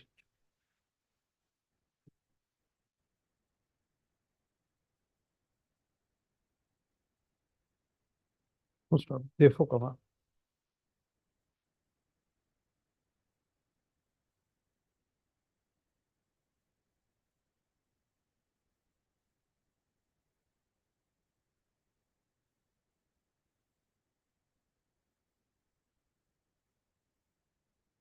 In 38 days.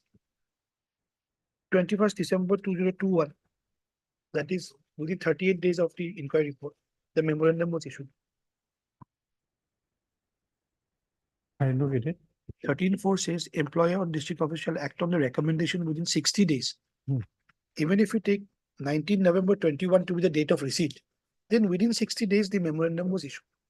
He might have received later, even if we take it the first point of time, then the memorandum was issued within the statutory time period. So that's okay, we are not at that.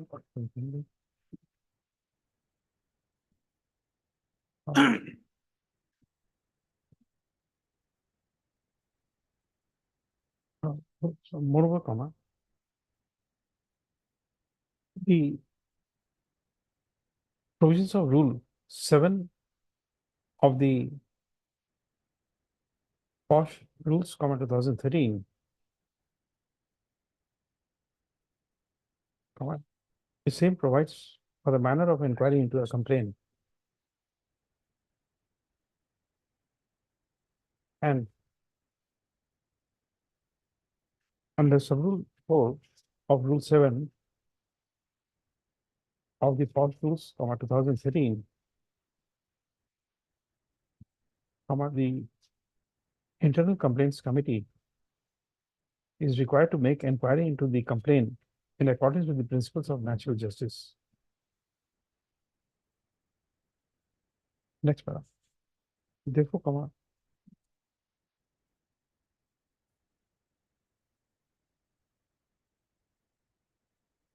the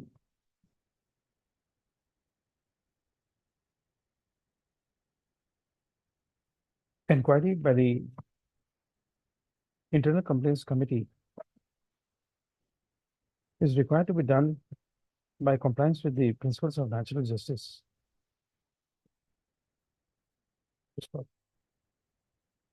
Next part. In the present case in hand, the petitioner was in judicial custody since his arrest on 20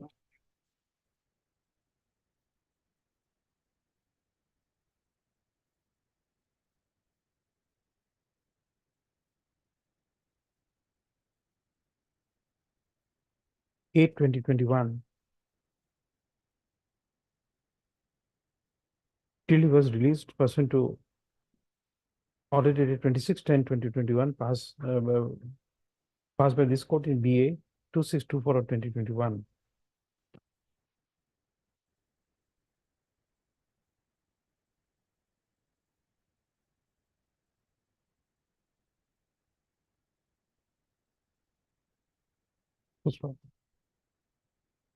During this period,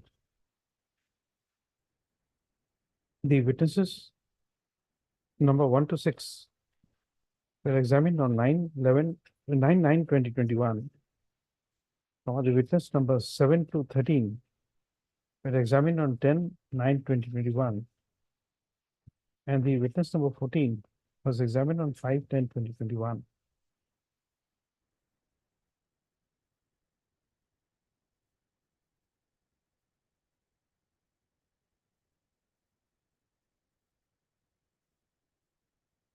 Full stop.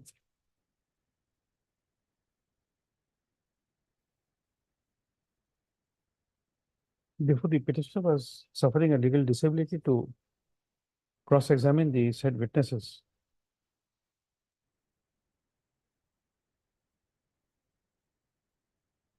Full stop.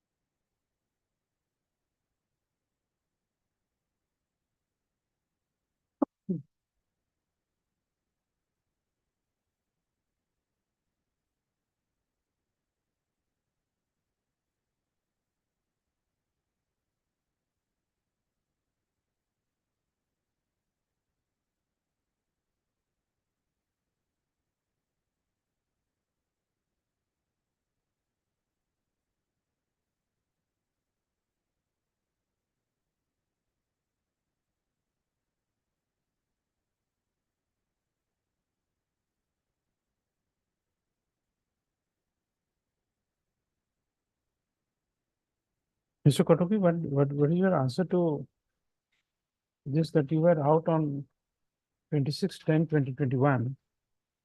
You were asked to meet the ICC, but you did not do so. And although and thereafter the inquiry report came on 19/11/2021. At that point of time, you did not raise the issue of Then in my cross-examination. no, in my because I don't have the copy of that rejoinder, my raise file before the inquiry officer. Because I have, in response to the findings, I have most probably That's okay. but no notice was given to me regarding examination of those witness, my lord. No, you were inside. When you come out, you'll have to inform the authorities that Yeah. you are on bail and therefore you want to participate. I understand.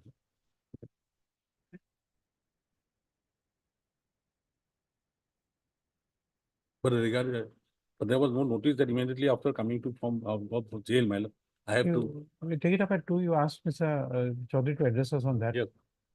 because That's that fine. notice also is not there with me, my lord. Where I'll ask to, No, but it is there in the report. report is there, but notice was issued to me that I had to report immediately after I was released on bail. Informed, Lordship, we was informed in jail that is, Huh. that is there on record, admitted, and she did not. After coming to jail. Oh, we that's did fine. not. When Mr. 1.7, he is pointing out that even the inquiry was provided to him, but he did not exercise that right. Yes. So once Mr. Banik has raised this issue, we'll have to answer it. Let me say, Chaudhary, address us on this. Lordship, can I be excused? Yes. Mrs. Hazarika, Yes. uh, something to do not with this proceeding, is my personal interaction with you. Others may not hear it. Somebody told me that you are doing a very good work in educating unprivileged children. You are giving them education. Some kind of scholarship. No, but it is very good. Yesterday I came to know about it. I was very happy to learn that you are doing that work to educate unprivileged children. Yes. So you don't need any trust. Huh? In the family, there's Ah. a trust. Me, my husband, and my cousin. The three of us, we are kind of Okay. whatever. Not yesterday, in fact, Sunday. I also indulge in gossiping. So I came to learn that you are doing a very good work in giving education to unprivileged children. Very good. It's something very, very healthy, very good work you are doing. So this- No, whatever be it, it can be a drop in the ocean, but at least there is a drop. That matters. So it came to my notice and thought that would be good to interact with you on that. I felt very good. So others may not hear it. Continue to them. Yes, definitely. We'll give you copy. That's it. Copy will give you. Item 1.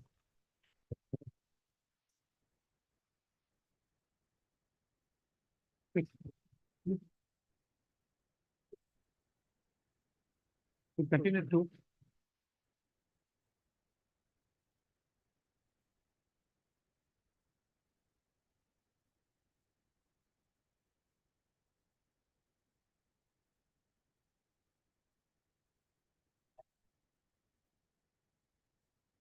One. 90 days, which is stipulated in the act. I was ordered to be Which day?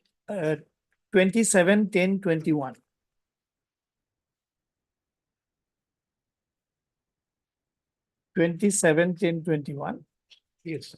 My lord, an order of bail was passed by this honorable court on 26/10/21. But my bail bond was accepted and released on bail on 29/10/21.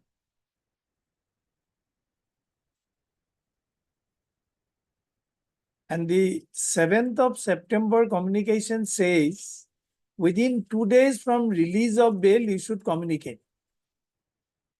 And the 7th of September communication also says that there is a requirement of completing within 90 days. So therefore, on 27/10/21, I was inside the jail, my lord. So I could not have. Instead, my lord, the allegation is absolutely wrong. In fact, after I came out of the jail, my lord, I have sent this mail. Please have a look, my lord. I have given a copy. It was on 6th of November. I observed that the findings of ICC have been drawn. I observed that findings of ICC have been drawn expertise solely based on version of statements of complainant and her witnesses without waiting for respondent's written reply. As such, the conclusions drawn are one-sided, totally in favor of the complainant and causing serious disadvantage to the respondent against the principle of natural justice. As prayed in the meeting held at District Jail, Golaghat on 11/21, I would request you to kindly give undersigned a fair opportunity to file a written reply against the complaint. Now that I have slowly recovered from failing health to normal state of mind post bail order after traumatic saga of life in the prison, I request you to kindly extend the due date of filing my written reply till 20th of November 21, as I have now limited access to the collect evidence, discuss with witness, etc., being under suspension. Also, due to my sudden arrest while on transit at Guwahati, some of my documents are not traceable. I do trust that the ICC, being an impartial body, would not like to place an incomplete report without hearing the defendant, his witness, and a proper cross-examination of the complainant's witnesses, etc., to establish that allegations are grossly false, fabricated, vindictive to malign defendant's hard-earned reputation of 26 years. Therefore, to say that I was not diligently pursuing my case is not correct. By the time, my lord, I came out of jail, that inquiry was already. So this is the factual position. Okay.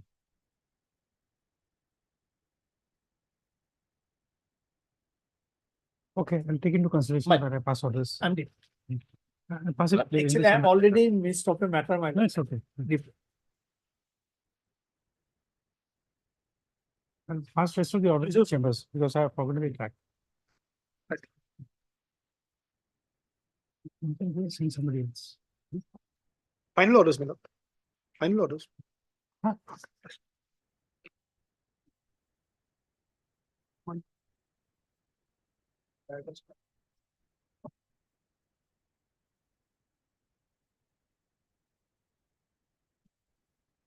Item 4 for admission.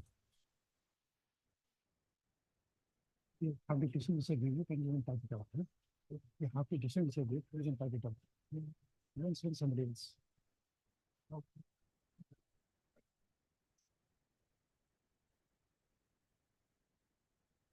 May please your lordship.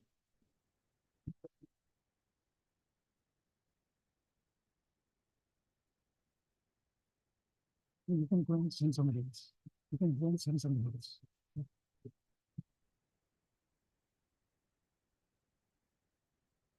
Yes. My lord, this matter pertains to non-revocation of the suspension order of the petitioner. So there are clear judgments of the Honorable Supreme Court as well as this Honorable Court on this issue, my lord.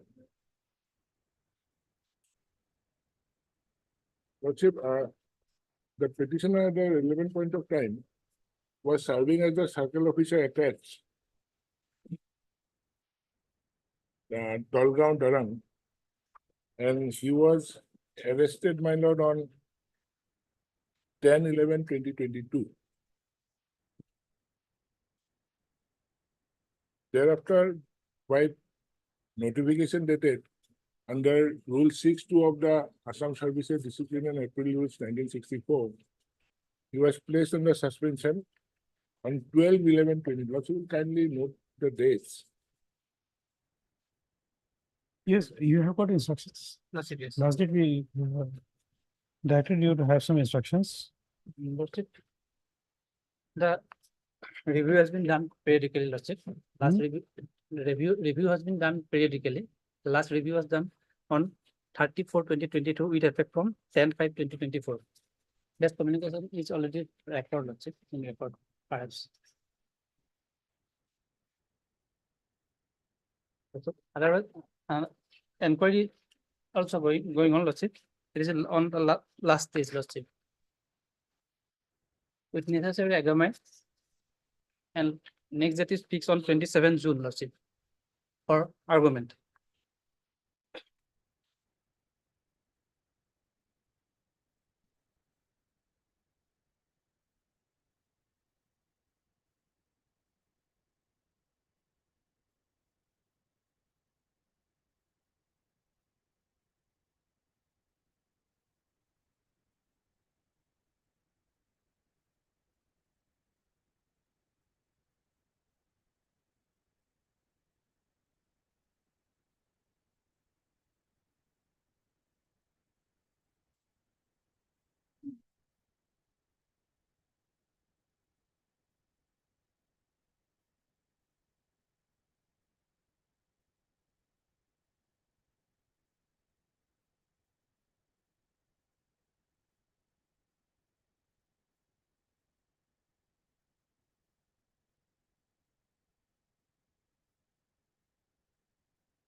You filed this by where the affidavit? No. Lordship, not filed. Lordship.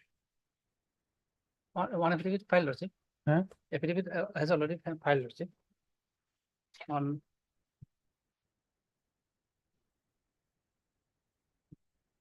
Yes, non-affidavit is filed on 3/4. straightforward, yes. Yes, Lordship. Additional affidavit. Yes, Mr. Patwari. My lord, the only one small issue requires to be adjudicated in this matter. My lord, the Honorable Supreme Court in Ajay Kumar Chaudhary versus Union of India, at paragraph, Lordship will kindly refer, I will refer to the paragraph 21. It's reported in 2015 7 SCC 291. Ajay Kumar Chaudhary versus Union of India.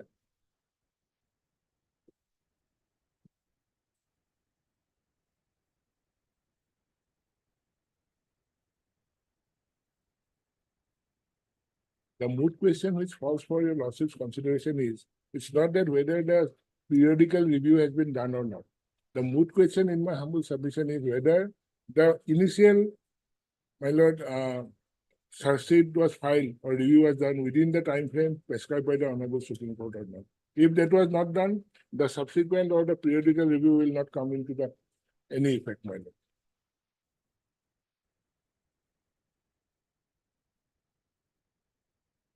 Lordship will kindly take up the 2015 7 SCC, Ajay Kumar Chaudhary, paragraph 21, my lord.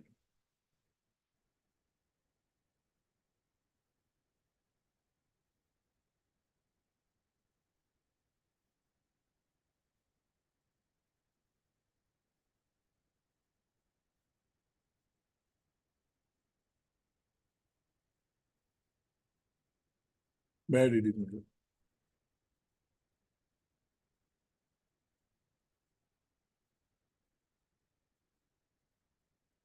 Paragraph. Paragraph 21. Yes. Yes. We therefore direct that the currency of a suspension order should not extend beyond 3 months.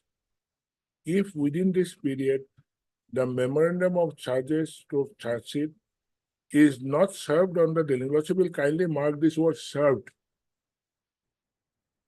If within this period, the memorandum of charges to charge sheet is not served on the delinquent officer stroke employee. If the memorandum of charges of charge sheet is served, a reasoned order must be passed for the extension of the suspension. So in my humble understanding, what is emanating from this direction of the Honorable Supreme Court is that, first, my lord, the currency of a suspension order would not survive if no review or charge sheet is filed within 3 months from the date of passing the suspension order. However, in case where, my lord, the second limb is, in case where the charge sheet or memorandum of charges is served within 3 months, then also the authorities are required to pass a reasoned order for extending the suspension. Here, what are the dates? Here, what are the dates? Pardon, my lord? Here, what are the dates? Yes, my lord. In the present case, my lord, the petitioner was arrested on 10/11/2022 in connection with Dhula PS case number 114 of 2022.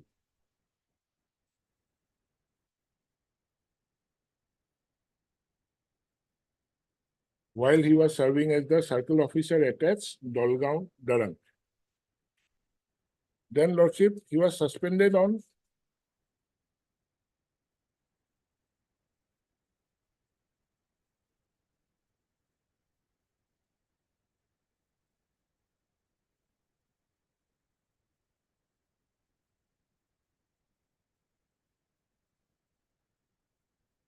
Yes. Then he was suspended on 12/11/2022. That suspension order is at page 34 of the writ petition, my lord. Page 34 to the writ petition. Hmm. Date is 12/11/2022. So, as per Ajay Chaudhary, my lord, they ought to have either reviewed or filed the charge sheet within 90 days. Now, my lord, in a coordinate bench of this honorable court, ancillary issue cropped up while dealing with a suspension matter, that while the petitioner or the incumbent is in custody, then, my lord, if during custody the 90 days is over, since he will be in custody, can he be reinstated, my lord?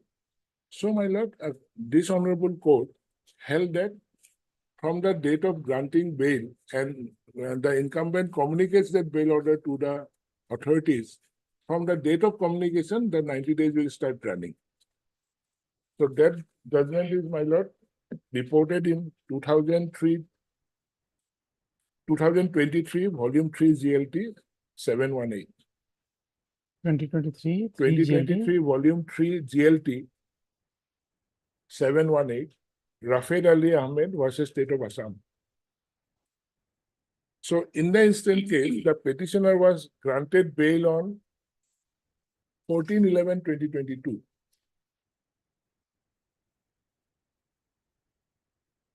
Fourteen 11. Yes, 14/11/2022, the petitioner was granted bail by this honorable court. And he communicated the bail order on 12/12/2022.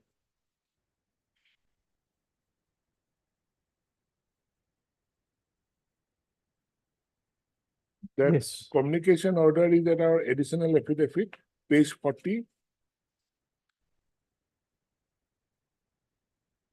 Running page 49. So from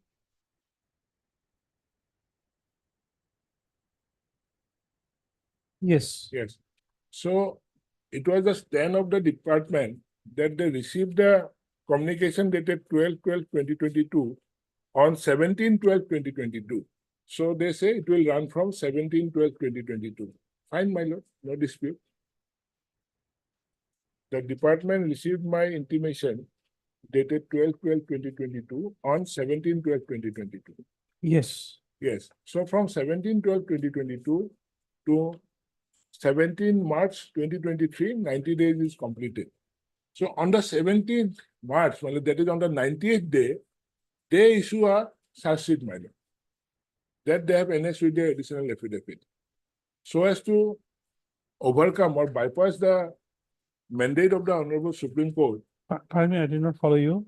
my lord, I intimated my bail order and they received it on 17/12/2022. Yes. So as per Rafed Ali, 90 days will start ticking from 17/12/2022 and it will be completed on 17th of March 2023. So on 17th, in between, I came before this honorable court filing this petition for revocation of my suspension order.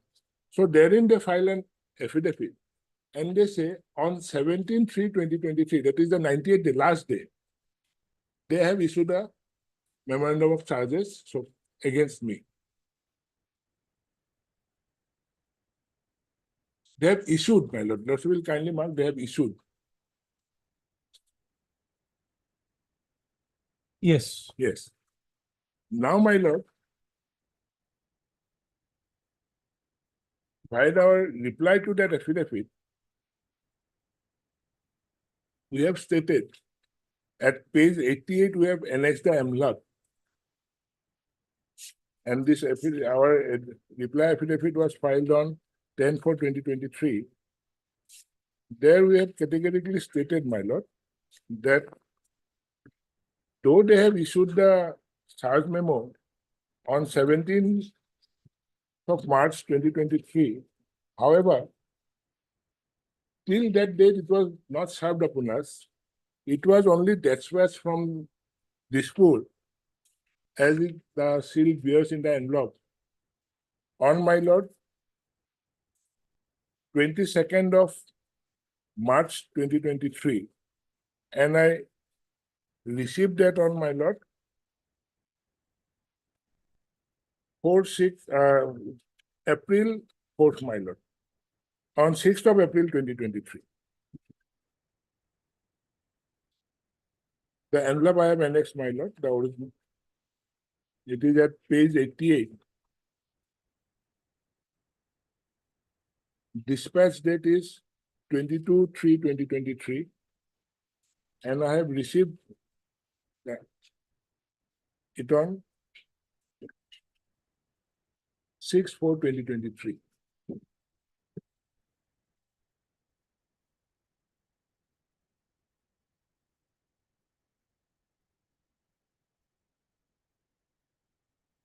Yes. So my humble submission before this honorable court is that the requirement of law as emanating from Odey Chaudhary is that they ought to have served the memorandum of charges within the period of 90 days, not beyond that. And on 17/3, that is the 98th day, they issue it. And my lord, they dispatched it on 22nd of March, and on 6th of April, I received it. So my lord, whether it can be construed that on 17th of March, I was served with a copy of the so-called notice or not. If not, then my lord, it will be beyond 90 days and it will be covered by Ajay Chaudhary, and your lordship will interfere with the suspension order.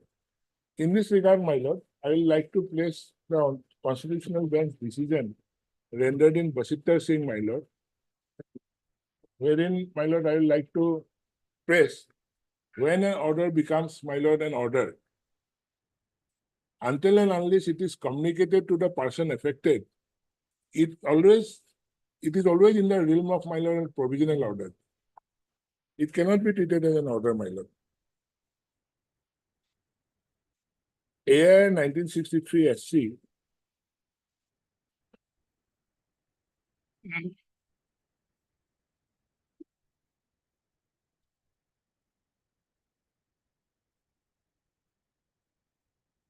AI 1963 SC, page 395. Basittar Singh versus State of Punjab. It's a constitution bench decision, my lord. It was a matter pertaining to departmental proceeding, and the issue arose regarding communication of the inquiry report, my lord. Para 10, I will be relying on.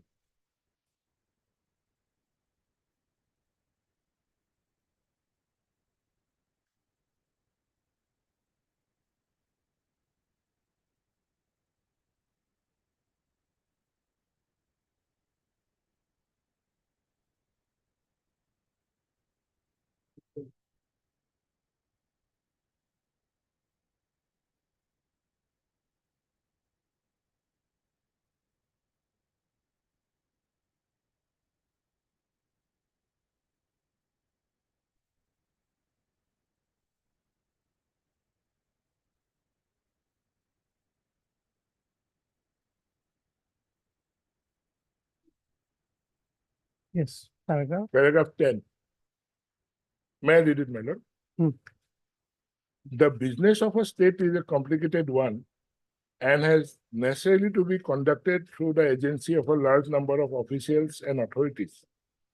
The Constitution therefore requires, and so did the rules of business framed by the Rashpramukh of PEPSU provide, that the action must be taken by the authority concerned in the name of the Rashpramukh.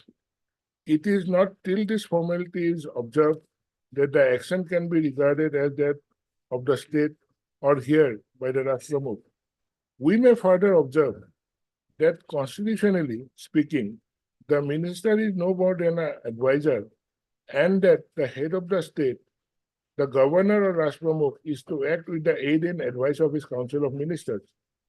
Therefore, until such advice is accepted by the governor, whatever the minister or the council of ministers say in this regard to a particular matter does not become the action of the state until the advice of the council of ministers is accepted or deemed to be accepted by the head of the state. Indeed, it is possible that after expressing one opinion about a particular matter at a particular stage, a minister or council of ministers may express quite a different opinion, one which may be completely opposed to the earlier opinion. Which of them can be regarded as the order of the state government?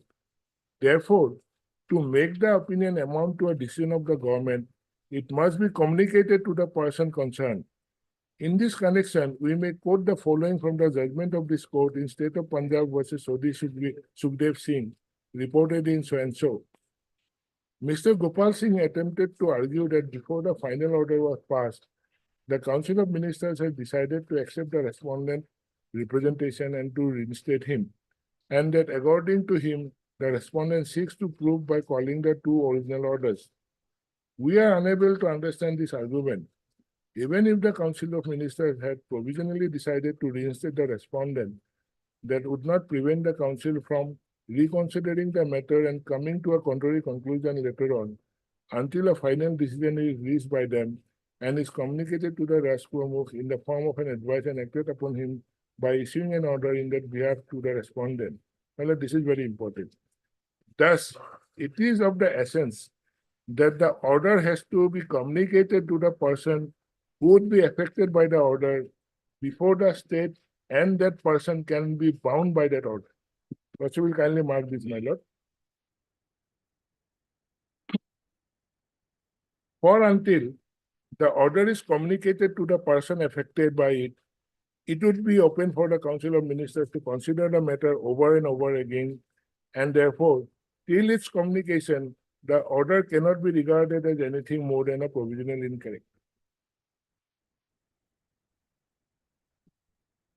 So, my lord, until and unless an order is communicated to the person affected, in the instant case the petitioner, it does not take the color of an order, my lord. It is in the realm of a provisional one, which can be changed at any moment, my lord.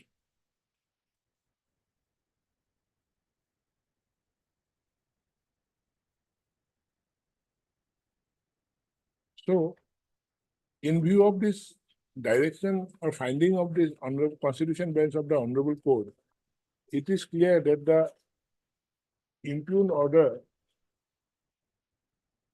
of so-called notice, my lord, comes into effect from 6/4/2023, on which date I received it.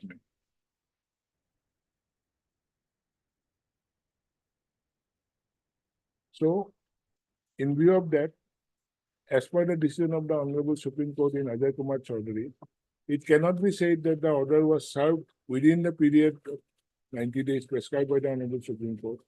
So, it's being beyond 90 days, the impugned suspension order has to go by.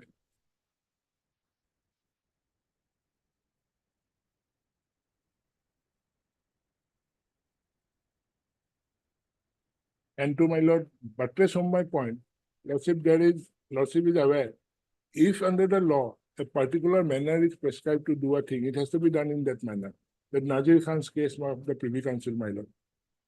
So Honorable Supreme Court's order under Article 141 of the Constitution of India is law. And that Ajay Kumar Chaudhary, para 21, categorically says that the order has to be, the memorandum of charges has to be served, not issued, my lord. And in fact, our prior to my lord coming to force of this Honorable Supreme Court judgment, our 1964 rules, there is a departmental manual attached to it.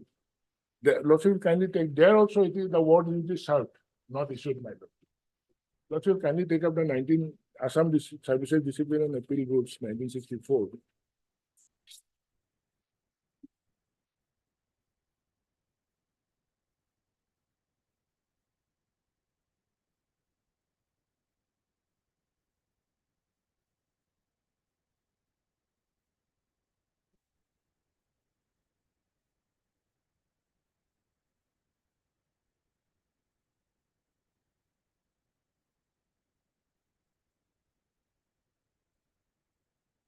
Under Manual of Departmental Proceedings, Chapter 2 refers to suspension, my lord.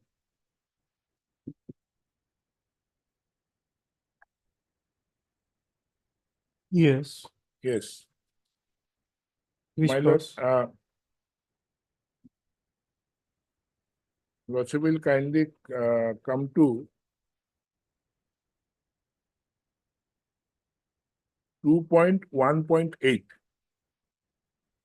Has your lordship got it? 2.1.8. Yes.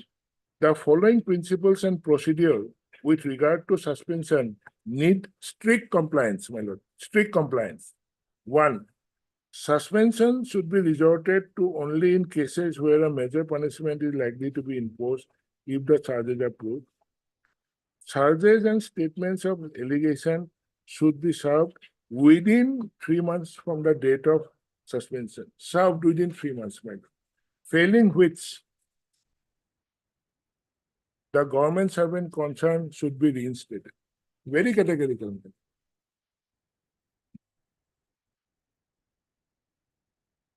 So in that instant case, in my humble submission, though the memorandum of charges were issued on 17/3/2023, that is the 98th, the last day, my lord, still it cannot be said that it was served upon me because I received it on 6th of April 2023 and they dispatched it on 22nd of March 2023, as it is, my lord, evident from the envelope in which the letter was, my lord, order was issued to me. And my lord, the other limb of my argument is that, my lord, why this, my lord, protection of 3 months or 90 days was granted? Because in Ajay Kumar Chaudhary, as well as in catena of decisions of Honorable Division Bench of our court, it has been held that prolonged suspension takes the color of punitive, takes the color of punishment. Man. So it should not be, my lord, encouraged, or it should not be continued. Lordship, to that effect, I will just say one of the decisions of our Division Bench of our Honorable Court, my lord. 2019 5 GLP. 2019 Volume 5 GLT. Page 444. It's a division bench judgment. Here, my lord, same suspension was the issue, but it was pertaining to CCS rules, not 64 rules. What does it say? My lord, it say, my lord, para 15.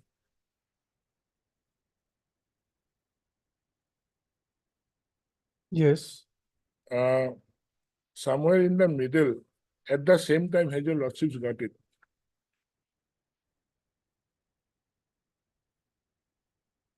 I'll read the whole para 15, my lord. No, read the relevant part.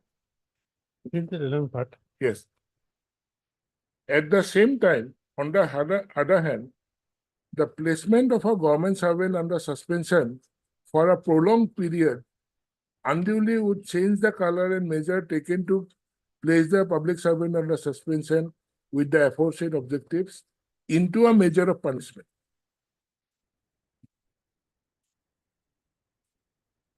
In Ajay Kumar Chaudhary also, my lord, section 167(2), that is the default bail concept, was discussed before arriving at the conclusion as para 21. So prolonged suspension, my lord, defeats the very purpose. My lord, as your lordship knows, why a government servant is placed under suspension? When some allegation comes up, so that if he holds the office, so that he cannot influence the witnesses or tamper with the evidence. That's why he has kept, my lord, away from that post. So in the instances, in the criminal case, charge sheet has been filed. In the departmental proceeding, my lord, almost the hearing is completed. Till that, my lord, they have not reinstated me. They are paying subsistence allowance. Almost more than 2 years they are over, but still not reinstated, my lord.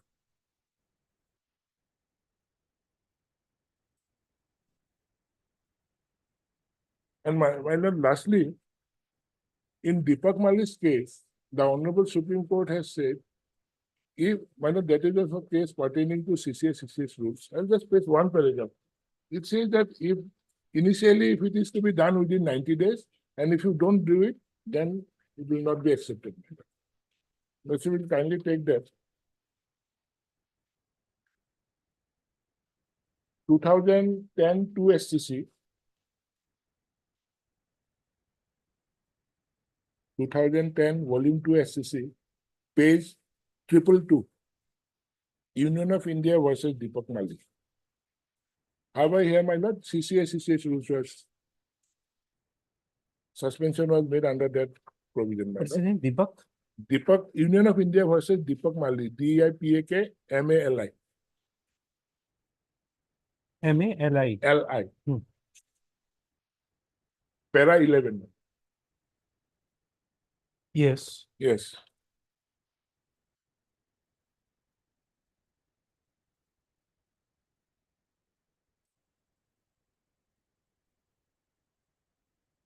Yes. Yes. The case ought to be made out on behalf of the Petitioner Union of India as to the cause of delay in reviewing the respondent's case is not very convincing. Section 19(4) of Administrative Tribunals Act 1985 speaks of abatement of proceedings once an original application under the said act was admitted. In this case, what is important is that by operation of Sub-Rule 6 of Rule 10 of 1965 rules, the order of suspension would not survive after the period of 90 days unless it was extended after review. Since admittedly the review had not been conducted within 90 days from the date of suspension, it became invalid after 90 days. Since neither was there any review nor extension within the said period of 90 days.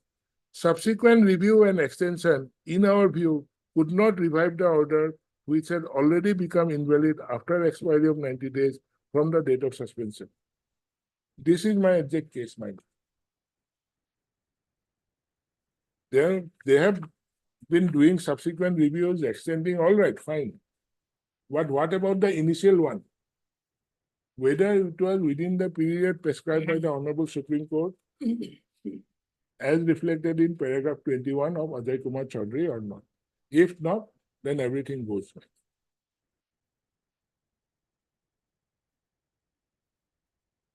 So that is my humble submission. Lordship will interfere with the suspension order and direct them to reinstate me in service for treatment.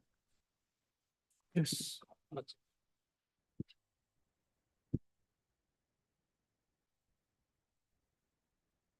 First of all, I want to place 2 treat dates, Lordship. He has already placed, even though 10/11/2022 he was arrested. 12/11/2022 he was suspended from service. 2022. Yes, 2022. 14/11/2022 he released on bail and informed the department on 12/12/2022. And 3 months will be counted from 12/12/2022. And the department, no, Lordship, department had received on 17/12/2022. And therefore, 18/2/2022, the suspension order reviewed. Order was first initially reviewed. That is within time, Lordship. Lordship, we have filed our affidavit as per the court's order. That's it. 17/3/2023, Lordship. There is a running page. Start from 42, Lordship. Yes. Paragraph 6, Lordship. The deponent respectfully states that the petitioner submitted 2 applications before the office of the answering respondent.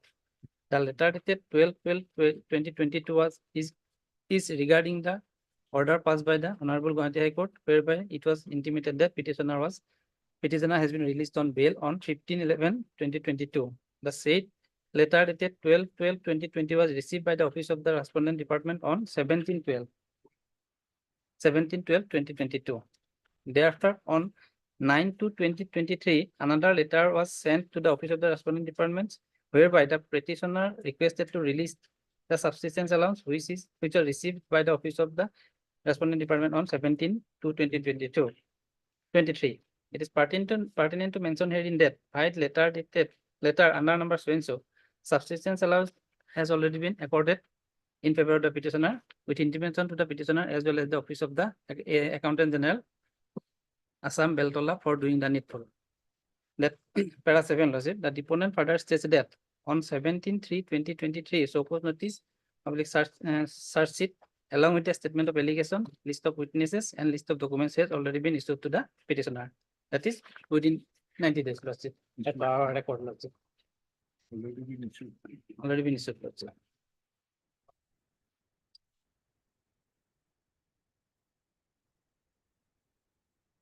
And this that thereafter we have another file another affidavit, additional affidavit, Lordship, incorporating all the documents, Lordship, including show cause notice, Lordship.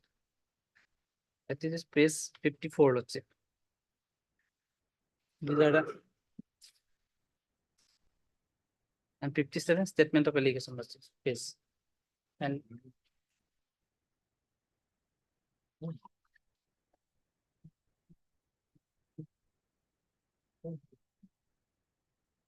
You could have sent it by email.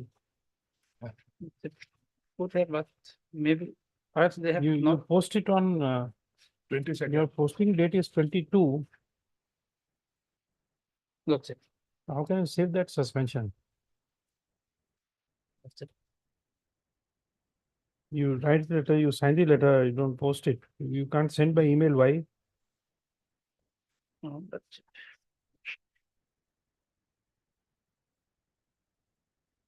Of course. So, that is signed on 17/3, Lordship. That is, So signed is okay. Admitted. If you sign it and you don't send it, you could have sent by email. Lordship, that could have. Every officer of the state government must have an email. Lordship, maybe, perhaps. Once it is not there, how do you overcome Ajay Chaudhary? The Lordship. Lordship, just in similar issue, Lordship, on cases, Lordship, on judgment, and to place on judgment, Lordship.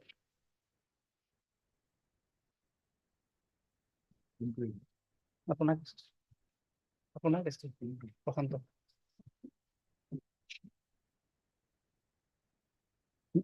sorry, mark কইটো আছে এটা mark কইটো আছে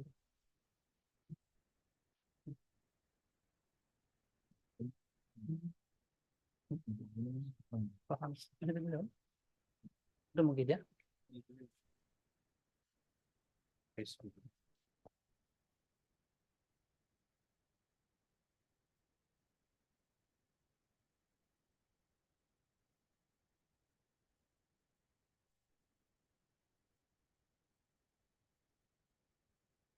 very long judgment হচ্ছে paragraph 4 হচ্ছে facts this is facts হচ্ছে at this stage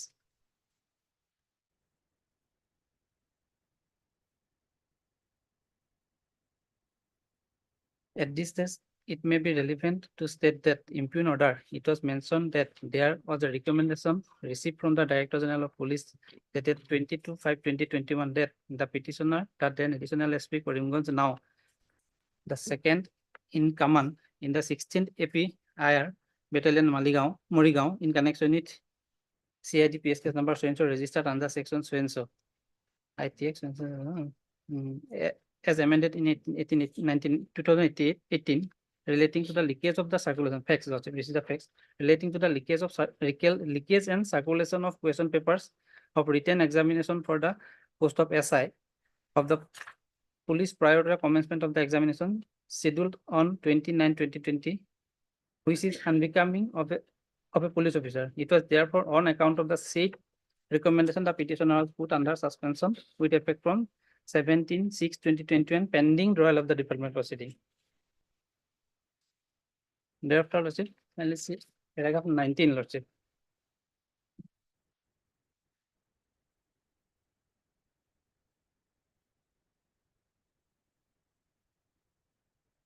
On 29/3/2023, when the matter was again listed, Learned Counsel Mr. Rahul Dhar for the respondent submitted that suspension of the petitioner has been periodically reviewed and the last of such review have taken place on 9/3/2023, whereby the period of suspension have been extended by another 3 months as the departmental proceedings are in progress.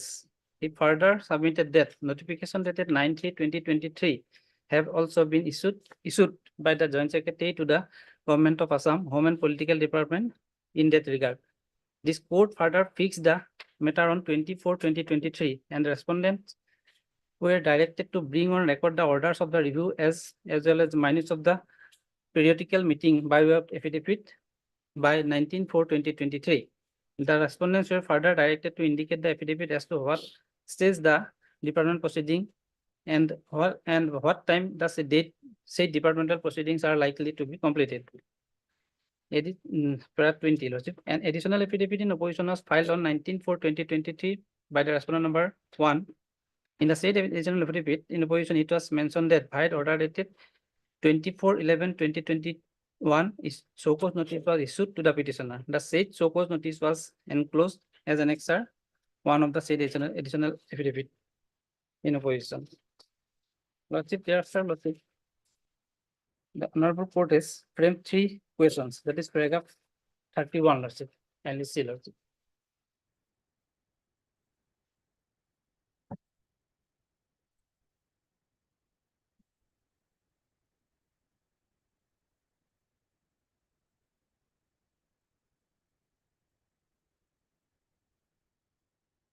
Paragraph 31, Lordship, in the backdrop, Just on. Lordship.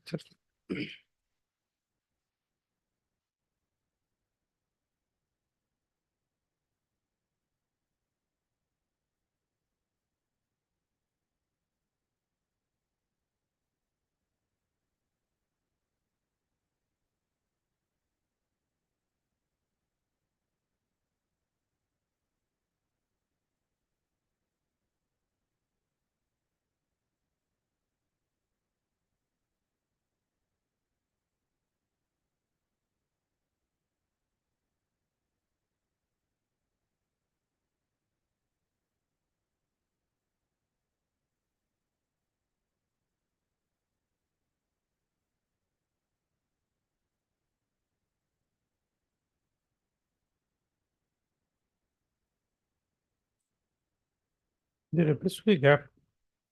Lordship. First suspension was on 7/6/21. Para 4. Lordship. What was the first review done? Paragraph 19.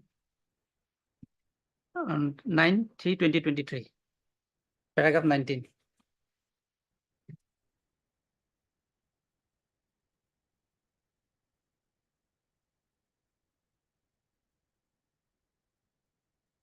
Nine three.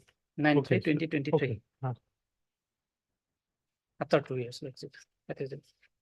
Thereafter, the honorable court has framed 3 questions, Lordship, for determination. Paragraph 31, Lordship. In the backdrop of the above submissions, the questions that arises for determination are whether a government servant who has been put under suspension would be entitled to a direction for reinstatement on the basis of the law laid down in Ajay Kumar Chaudhary, even though in the meantime memorandum of public charge sheet have been served upon him. 2.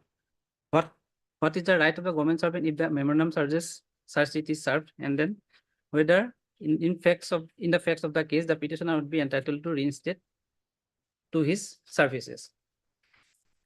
Then, Lordship, various judgments has been discussed. That is from paragraph 51, Lordship.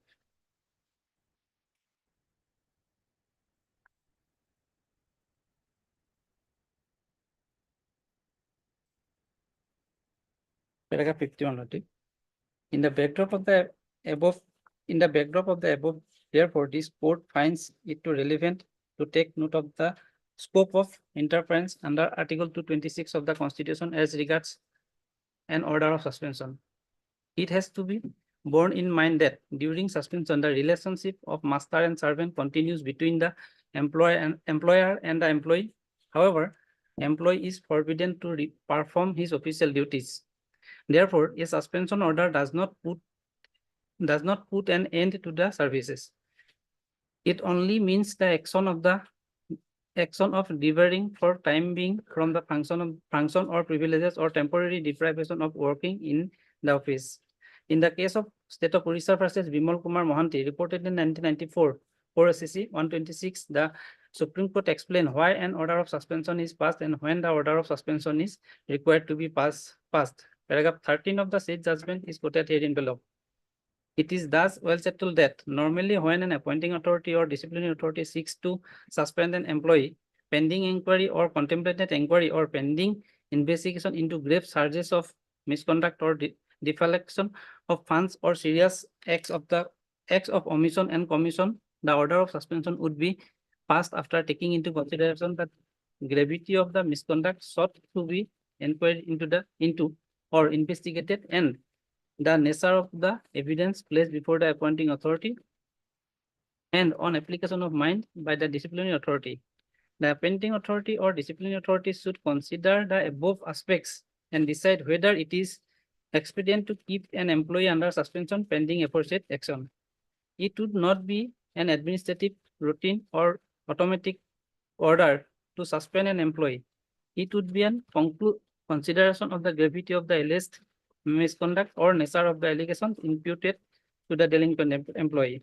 The court or tribunal must consider each case on its own facts and no general law would be laid down in that behalf. Suspension is not a punishment but is only one of forbidding or disabling an employee to discharge the duties of the office or post held by him. In other words, it is to refrain him to avail further opportunity to perpetrate the alleged misconduct or to remove the impression among the members of the services that the delegation of duty would pay fruits and the offending employee would get away even pending inquiry without any impediment or prevent an opportunity to the delinquent officer to scuttle the inquiry or investigation or to win over the witnesses or the delinquent having had opportunity in the office to impede the progress of the investigation or inquiry, etc.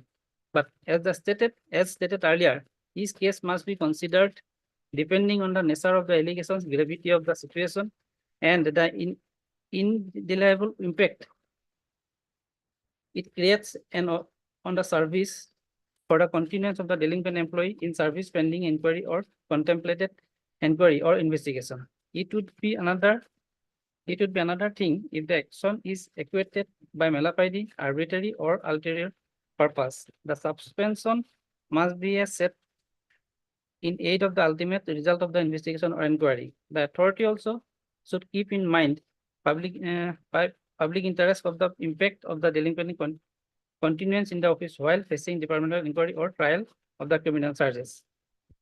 Then thereafter, another judgment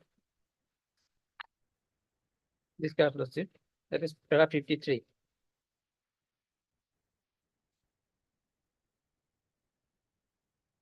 Yes. It is also relevant to take note of an order passed by the Supreme Court in the case of the state of Himachal Pradesh versus B.C. Thakur, reported in 1994, SCC LNS 835, wherein the Supreme Court taking into account that respondent hearing was suspended for a period of 2 years, and there was no substantial progress in the disciplinary proceedings, affirmed the order of the tribunal which struck down the order of suspension. Paragraph 3 of the said order being relevant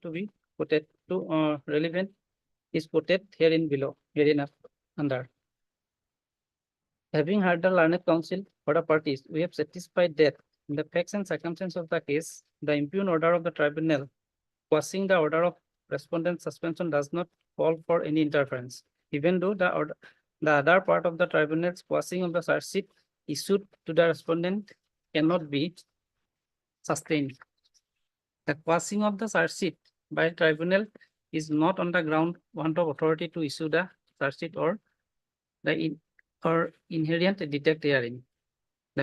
This being so, question of going into the merits of the charges which are yet to be investigated in the department proceeding did not arise for consideration of or adjudication by the tribunal at this stage. This being so, tribunal's order quashing the charge sheet as well as the reaching, this is not relevant so much relevant. After that, Lordship, considering all other statutory and other factors, Lordship, this court and directed the government, that is paragraph 71, Lordship.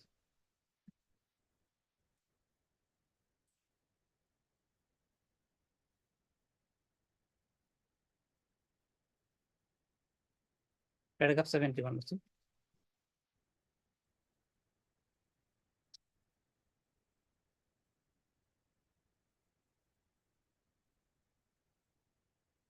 In the instant case, married, Yes. In the instant case, it would be seen that respondents, while reviewing the suspension orders, merely on the ground that there is a departmental proceeding pending, the period of suspension have been extended from time to time. The respondent authorities have not taken into consideration the relevant aspect which have been observed herein above. Under such circumstances, this court therefore is of the opinion that as the respondent authorities, that is the disciplinary authority, has a right to take a decision as to whether the above mentioned parameters the petitioner is required to be kept under suspension or not. An opportunity is therefore required to be given to the respondent authorities for the ends of justice. This court therefore disposes of the instant petition, writ petition with a direction to the disciplinary authority, that is the respondent number 1, to take a decision passing a reason order on the basis of the above observation so made within observation so made within a period of 15 days from the date of the instant judgment, Lordship. Even though, Lordship, Just take a briefing.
So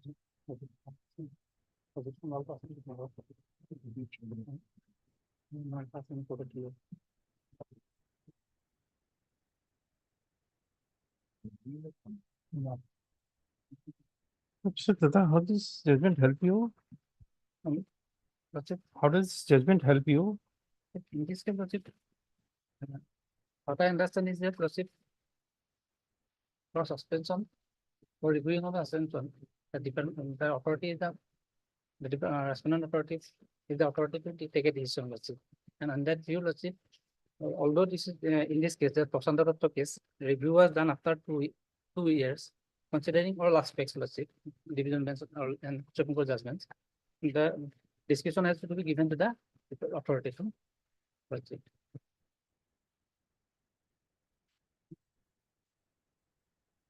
You see, come to paragraph 37 of the judgment you are citing. Lordship.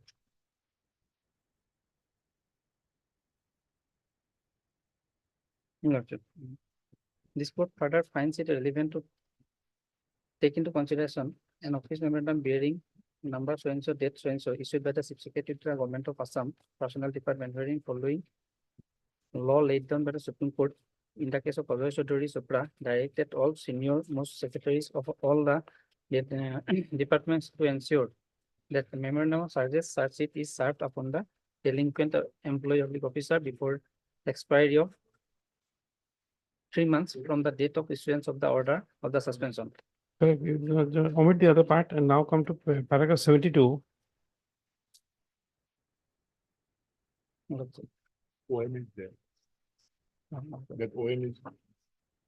See paragraph 72. Before parting with the records and taking into account that on regular basis, there are litigations before this court on the ground of violation of principles laid down in Ajay Kumar Chaudhary Chopra as well as office memorandum dated 4/2/2020. This court finds it relevant to reiterate the observation made in paragraph number 38 and 43 of the instant judgment, whereby this court had directed the Chief Secretary to the Government of Assam to ensure strict compliance to the office memorandum dated so and so, and hearing officials to brought to task if there is contravention to the office memorandum dated so and so, in as much as contravention of the office memorandum dated 4/2/2022 in effect contravention the law laid down by the Supreme Court in Ajay Kumar Chaudhary, which is binding. The said direction, in the opinion of the court, would help in speeding up the department proceeding wherein the delinquent employee is put under suspension, which are essential for the interest of the respondent. So you see the court records that it is binding and then directs the authorities to take a decision. That's it. I want to do the same thing. So you have a own, you do not follow it. Consequences are whatever the petitioner is doing, you are allowing him to be reinstated.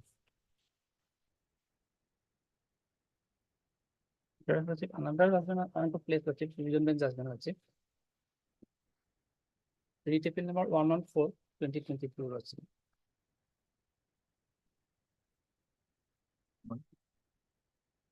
114. 114. Major first. State of Assam versus Ajit Kumar. Where is that one? Well, pursuant to Ajay Kumar Chaudhary, this OM was issued by the Government of Assam. Yes. In this case, all cases were discussed and Deepak Malik case also discussed and findings are there. Correct.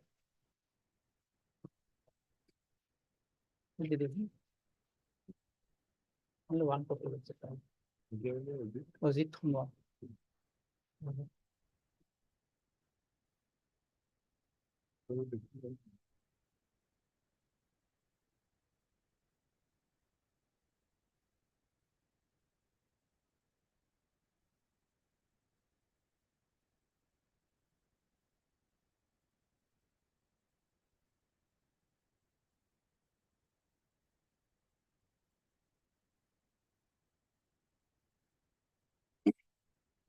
One copy, paragraph 17.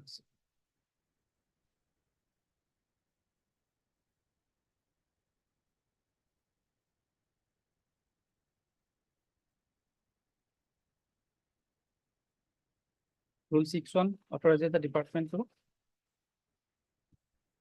Rule 6.1 was it? Of 1964 rules.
Same thing here also it is set aside. It's set aside, but 6.1. That is pass 17, let's say 17. 17. The authority may suspend a person under 6.1, let's say, under rule 6.1. No, if you Pending want rule to- of the development proceeding. That If is, you want to place him under suspension, there is another thing, but the present order suspension has to go.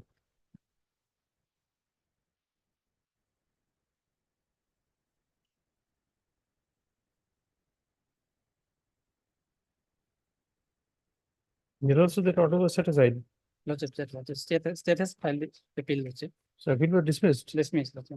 So order of Observation is that we can again suspend it under rule 6.1 pending rule of the development proceedings. no, there is already a division bench order. That's it. That's it. If you want to suspend anyone further, you can still do it. No, that's it. My humble submission is just the inquiry is in the last stage, let's say, 27th of June is fixed for hearing, oral argument, let's say. Let's say, may dispose of this matter to direct the responsibility to complete the development proceeding within a time frame without interfering with the subsequent matters. No, suspension has to go. We can't. In light of Ajay Chaudhary, we can't hold that. But review has already been done, let's say, and periodically, let's say. Charge sheet is also submitted on time, let's say. as per the Not, other order, Lordship. it's not issued Not on issued, time. Lordship. The requirement is under your OM. Now it is, sorry, the duty to serve.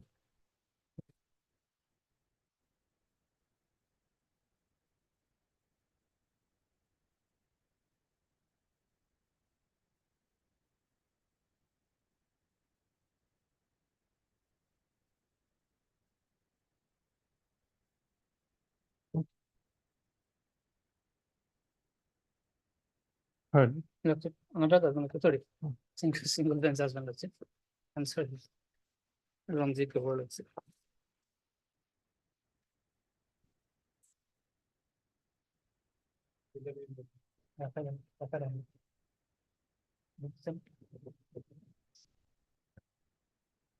There has been consideration.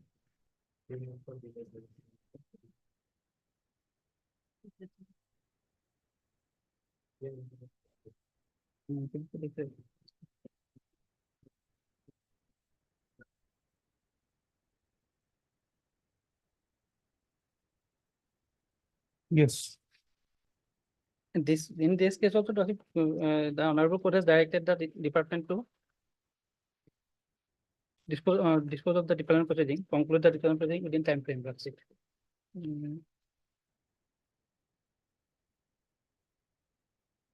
It's a paragraph 20, 28, Lordship. Now for before parting. However, paragraph 28, Lordship. However, before parting with the records, this court would like to observe that prolonged suspension is also not desirable, as it is neither beneficial to the employer nor to the employee. Therefore, though no interference has been given in the in this case, it is expected that discipline proceeding which has been initiated be completed expeditiously and within a outer limit of 6 months from today. If departmental proceeding is not completed within 6 months, the suspension order of 14/11/2017 would stand vacated and the petitioner has to be reinstated in service. However, taking into the account of the seriousness of the charges, the petitioner may be posted in any sensitive post to be decided by the authorities.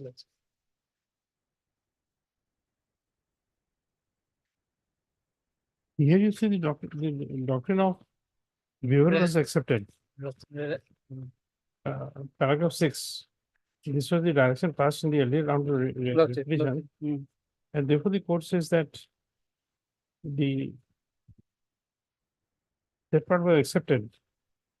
And therefore, res judicata principle was applied. The review was done after 3 months, Lordship, in this case.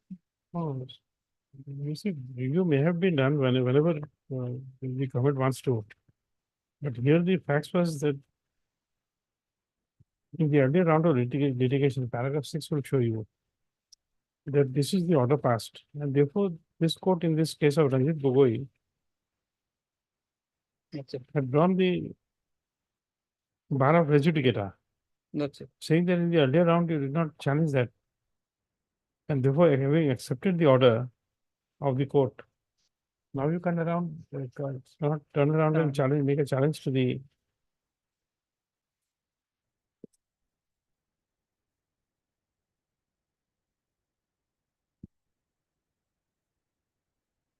delaying the review of the suspension order.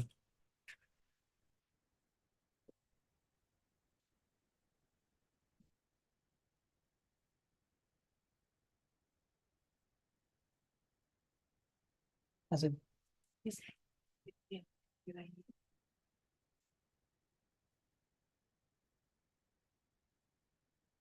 But Lordship, another, Lordship, sorry, Lordship, Rafet Ali Ahmed. Also, 2023 3 Rafet Ali, he has relied, Lordship. Rafet Ali, he has relied, Lordship. In that period, in the judgment, Lordship, 3 months will be counted from the date of intimation, Lordship. Within time, we have served issued suppose notice and search will also filed, Lordship.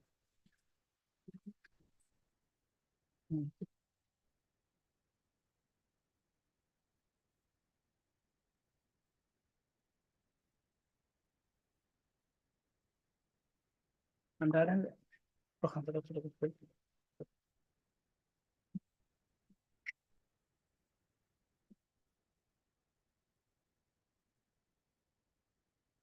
Another aspect, Lordship, the petitioner has filed another criminal revision petition, Lordship, challenging the criminal FIR. framing of charges, Lordship. This was dismissed by the Honorable Court, Lordship, considering the seriousness of allegation, Lordship. It's a recent, Lordship.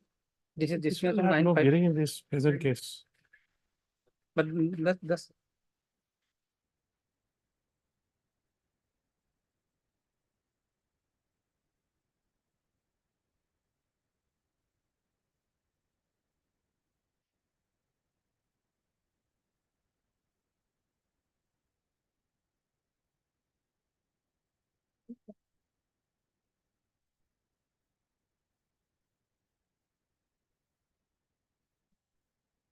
তারপরে দেয়া আছে। জানি না।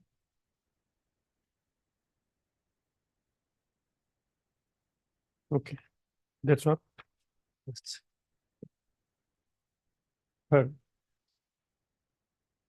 Mr. J. Patwari, and counsel for the petitioner. Also heard. Mr. S. Datta, and standing counsel for the Revenue Department and representing the representing all the respondents.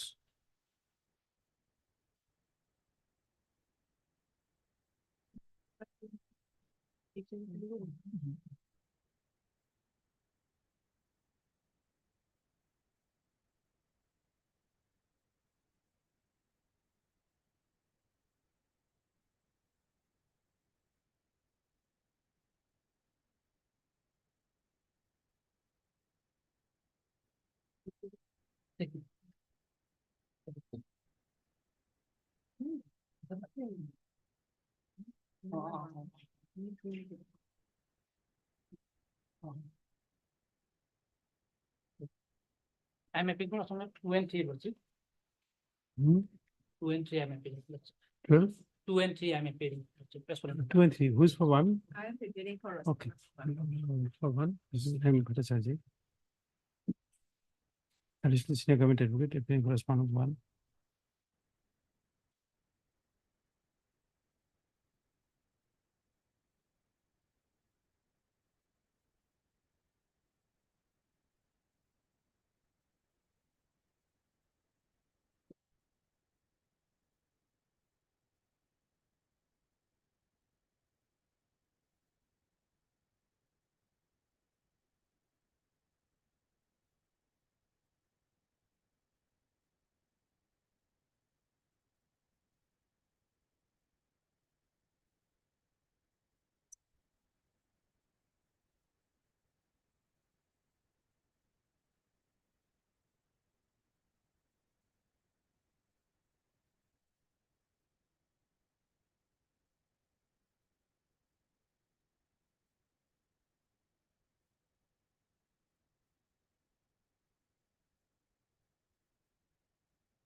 Okay, the case of the petitioner is that while serving as circle officer within Bagat attached Bagat with Dolgaon in the district of Darang,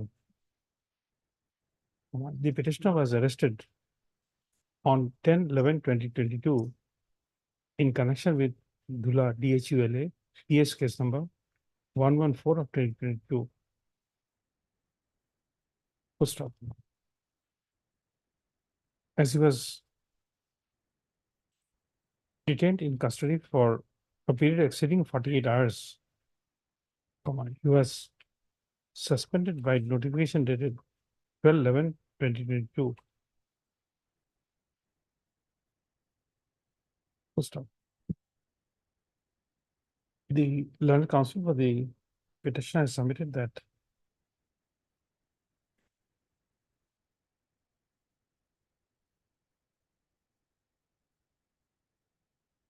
by an order dated 14/11/2022, passed in BA 3045 of 2022, passed by this court in BA 3045/2022, the petitioner was granted bail. Full stop. Upon release, the petitioner had communicated the bail order to the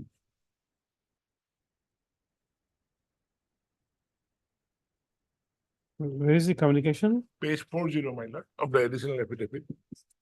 Running page 40.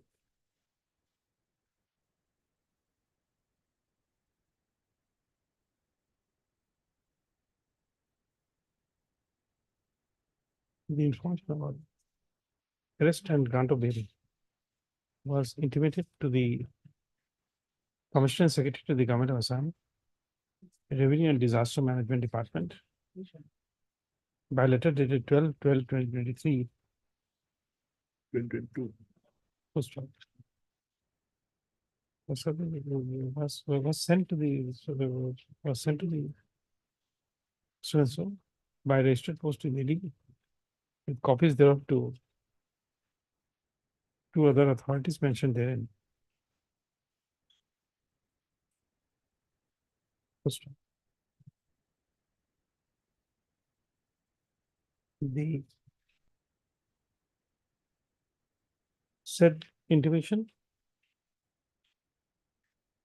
is stated to be served on the addressee on 17/12/2022. Full stop. On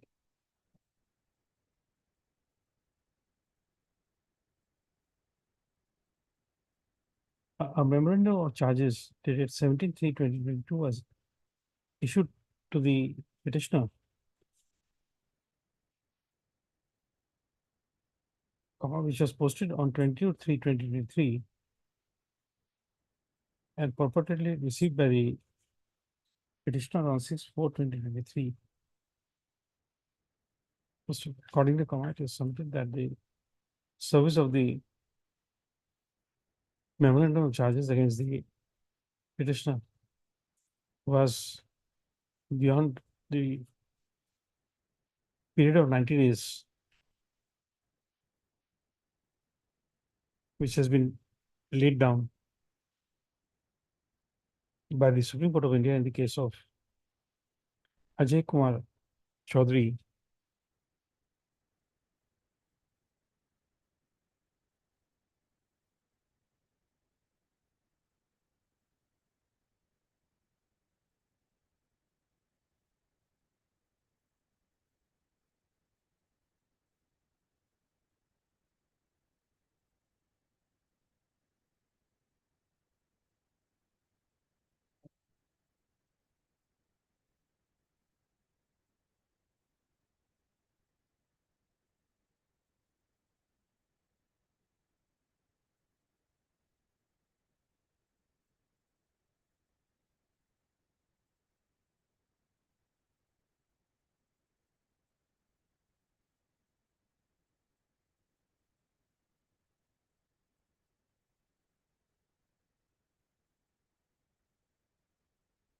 Chaudhary spelling CHOUDHARY, Chaudhary versus Union of India,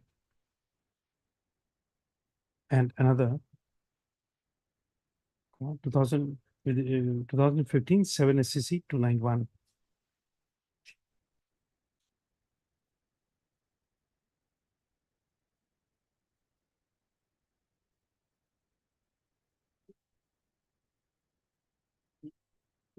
So accordingly, the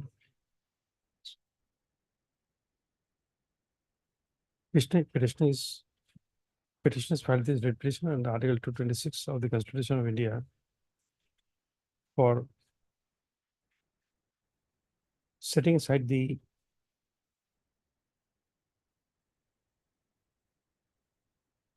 notification dated 12/11/2022 by which he was placed under suspension, and for setting aside a notification dated 18/2/2023. What is this 18/2? My lord, prior to issuance of the memorandum of charges, we filed this writ petition. And 18 to my lord, they say, since in the criminal case, my lord, the charges is yet to be filed, we cannot frame the charges here in the departmental proceeding. That is, that lordship will find that page, you have annexed the notification, my lord. That 18 to notification, it says 35 of the writ petition. They were extending the period of suspension of the petitioner for a further period of 3 months with effect from 10 to 2023.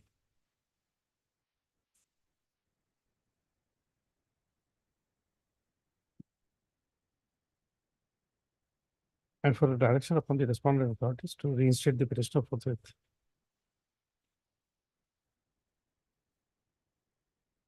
As well as to release the subsistence allowance.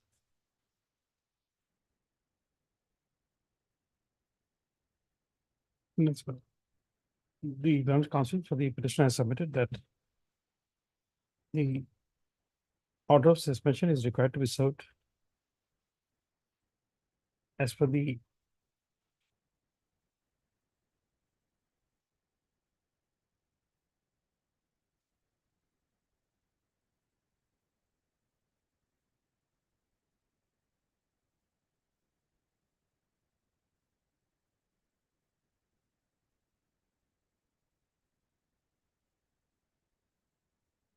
provisions of clause 2.1.8 of the Manual of Departmental Proceedings.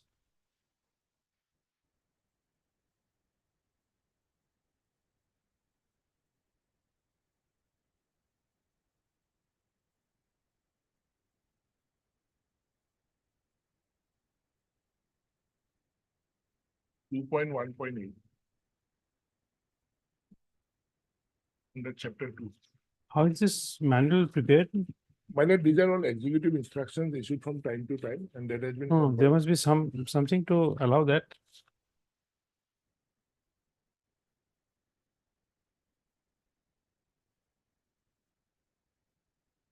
Lordship, in respect of 2.1.8 that I have referred, where it ends, it's written OM number ABP 284791 dated September 1979. 19? The clause I have referred is 2.1.8. No, that's okay, but how does It the was- manual come it- into existence?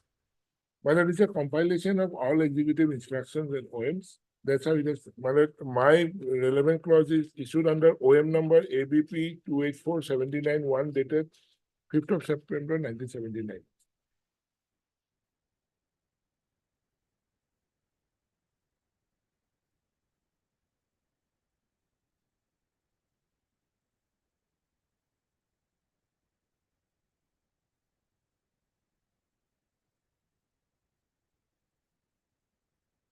Fifth of September 1979. Yes. This particular clause, instruction was Which- issued. Which has been brought into force by OM number capital ABP full stop 284/79/1 dated 5/9/1979. That different clauses are brought under different OMs. My particular clause is brought under this. OM. Okay. So accordingly, it is submitted that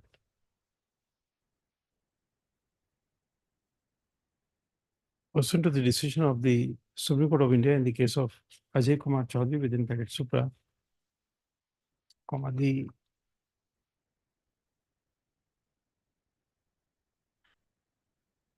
Government of Assam has also issued another office memorandum number ABP stop 13/2018 part PT /35 dated 4/2/2020.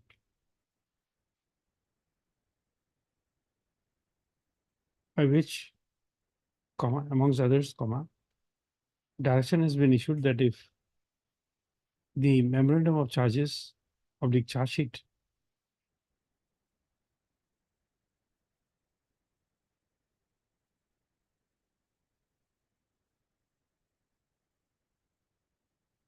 be served on the delinquent officer before the expiry of 3 months period from the date of issuance of order of suspension.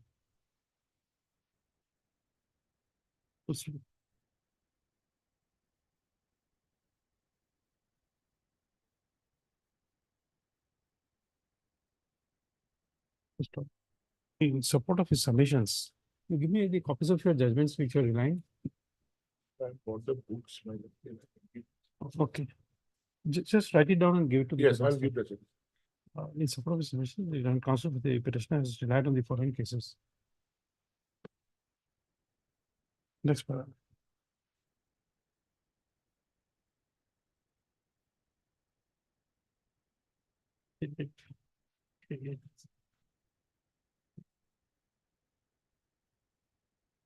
For contra comma, the learned government advocate has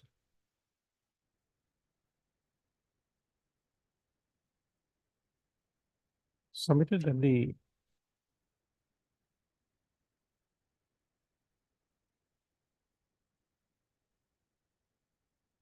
petitioner has negligently made a false inquest report in connection with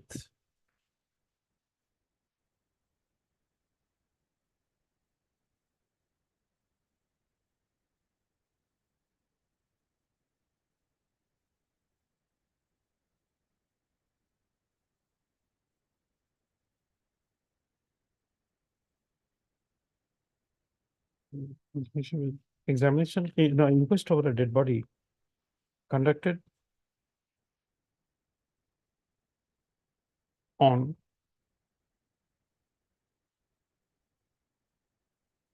Eleven 6/2022 in connection with Dhula PS U/D case number 10 of 2022.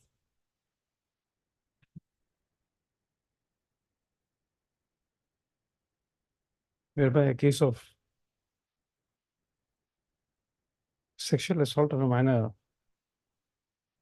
coupled with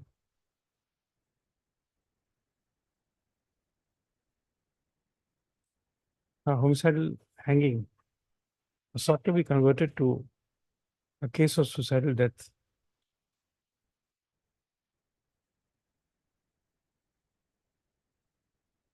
And the report was allegedly prepared without examining the dead body.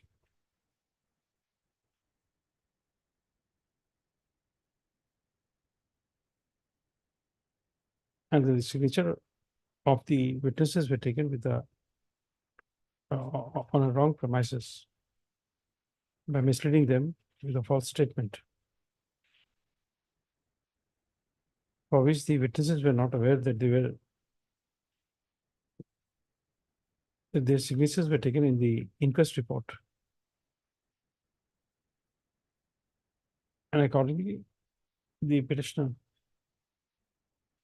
had violated the code of conduct as provided for in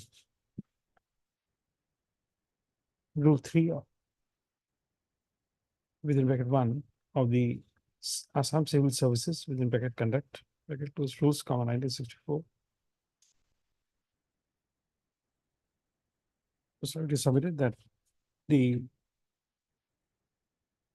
periodical review of the order of suspension has been made from time to time. So it is also submitted that as the intimation of the enlargement of the petition on bail was received on 17/12/2022, as the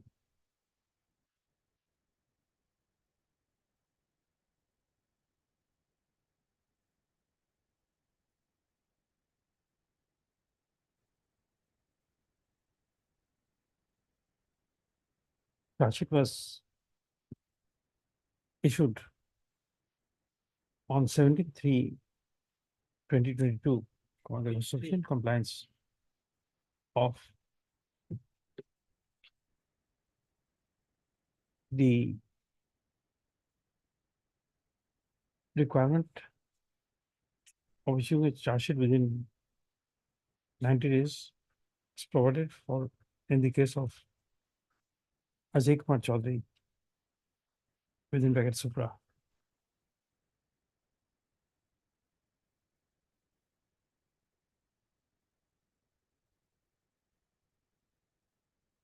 By referring to the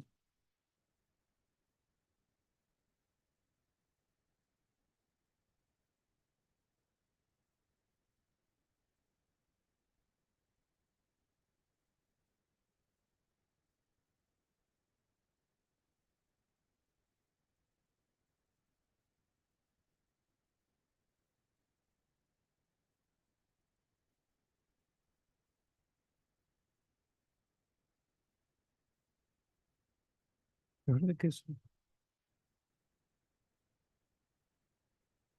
Just, in support of his submissions, the done Standing Council for the Revenue Department has placed reliance on the following cases.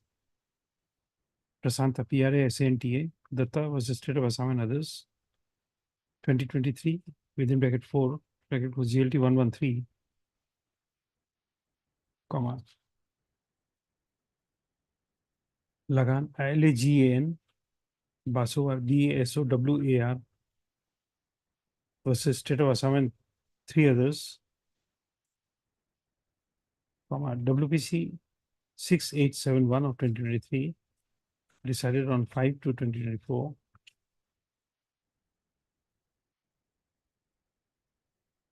Ranjit Gogoi versus State of Assam and others, 2021, within bracket 5, bracket was GLT 461.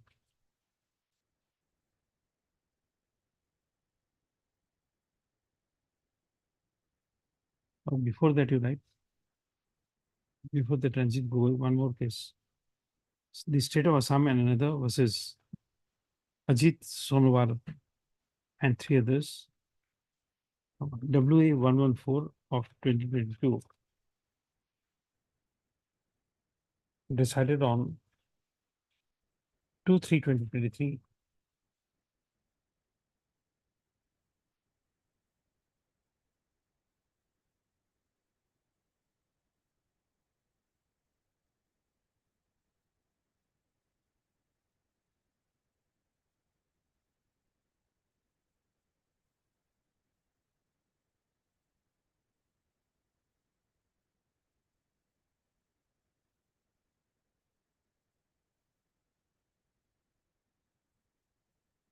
Next one, it is submitted that that in the case of Prasanta Datta, on the coordinate bench of this court,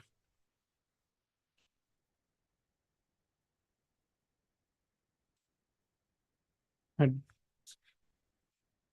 directed the disciplinary authority to take a decision on the continued suspension of the petitioner by passing a reasoned order.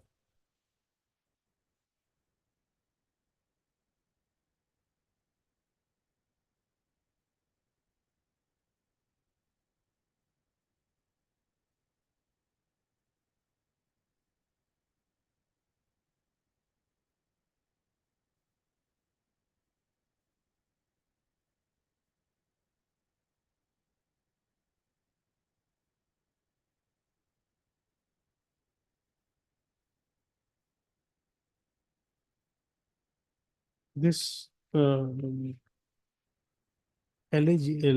Basowar, which paragraph you're relying on? This was read by petitioner. Lagan Basra, I have not given. Lagan Basra, on the last occasion, I placed when the matter, but Is it not required? not Is it Lagan Basowar Nalage?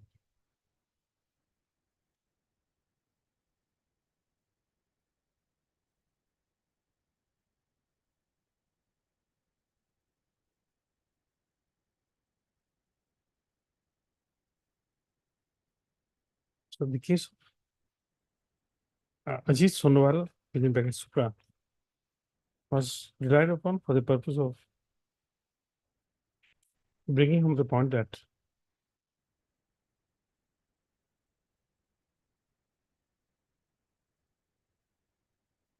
this court had issued a direction that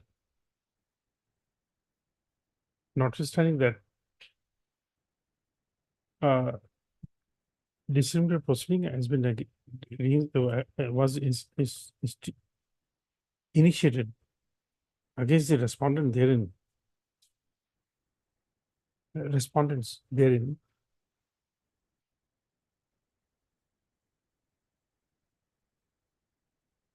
By serving a memorandum of charges upon him.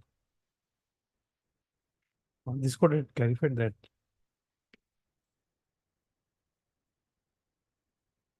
the order dated 2/3/2023 passed by this court shall not come in the way for the disciplinary authority to exercise jurisdiction under Rule 6 within bracket 1 of the Assam Services within bracket disciplinary and appeal bracket was rules, 1964.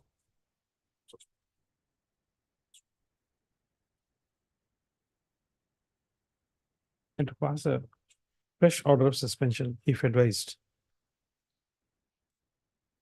Accordingly, it is submitted that the government would have the power and authority to keep the petitioner under suspension.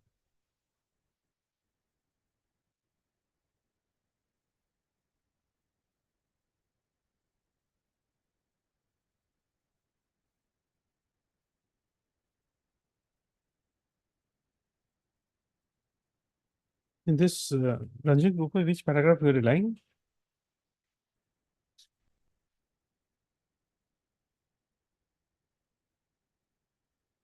Same view, Lordship, Prasanta Dutta, Lordship. Hmm. Lordship, Which paragraph? 28, Lordship. Last paragraph. Oh, yes. Huh. So the case of Ranjit Gogoi within bracket Supra.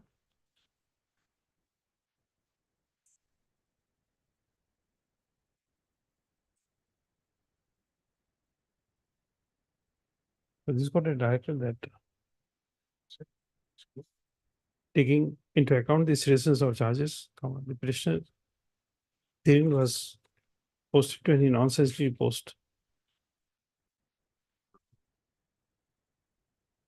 as decided by the authorities. Oh, sorry, to be decided by the authorities. Next paragraph.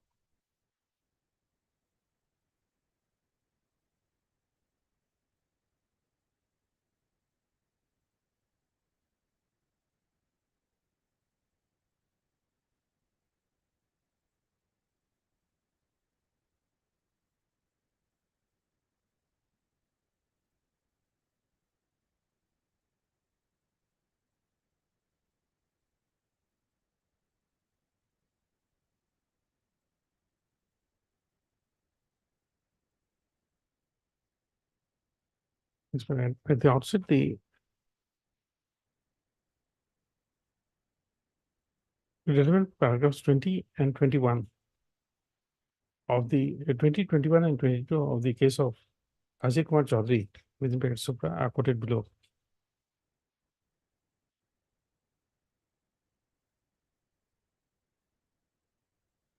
Full stop.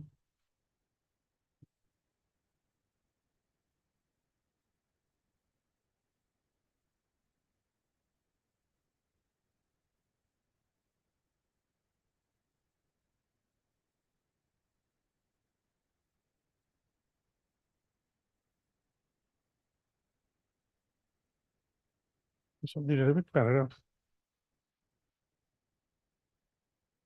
2 of the office memorandum dated 4/2/2020 is also quoted below.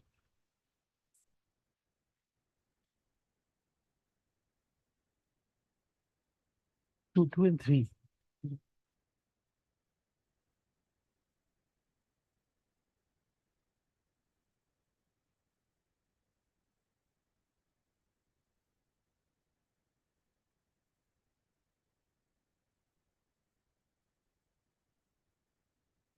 That's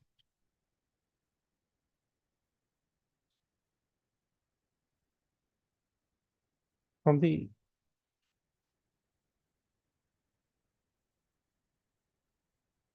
decision of the The decision ended in the case of Ajay Kumar Chaudhary within Beckett Supra.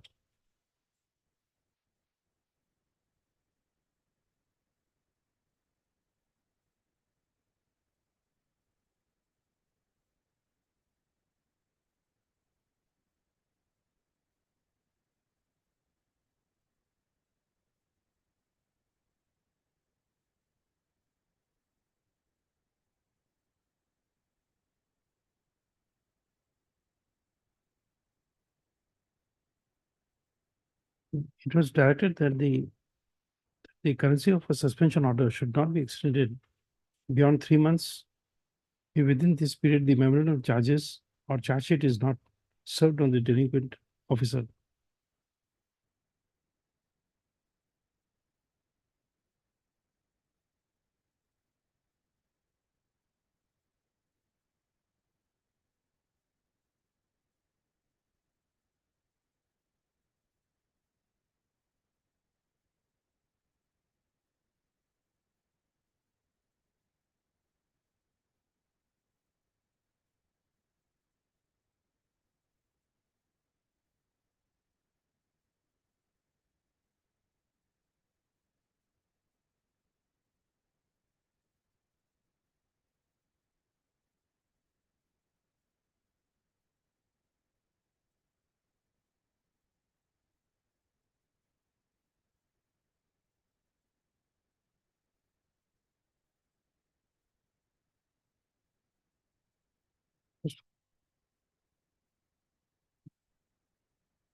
The office memorandum dated 4/2/2020 issued by the Chief Secretary to the Government of Assam has also laid down that the senior-most secretaries of all the departments were required to ensure that the memorandum of charges of the charge sheet was served on the delinquent officer before the expiry of the 3 months from the date of issuance of order of suspension. Post of. Next, from the materials available on record, I can see that where is the postal envelope? Page 80, my lord. Page 80. 0. 88, sorry, man. Double 8. Running page. You said that in the reply affidavit filed by the petitioner, the copy of the postal envelope has been annexed, which discloses that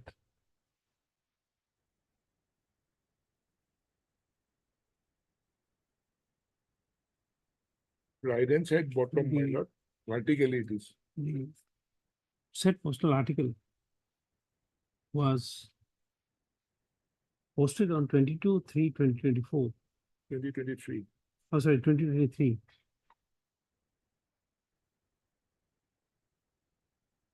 And as per the postal track report,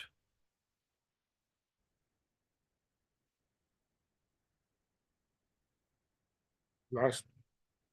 on the postal article was sent for service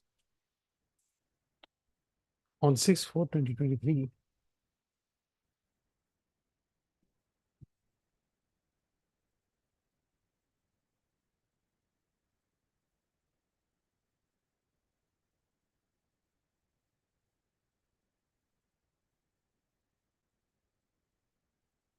So therefore,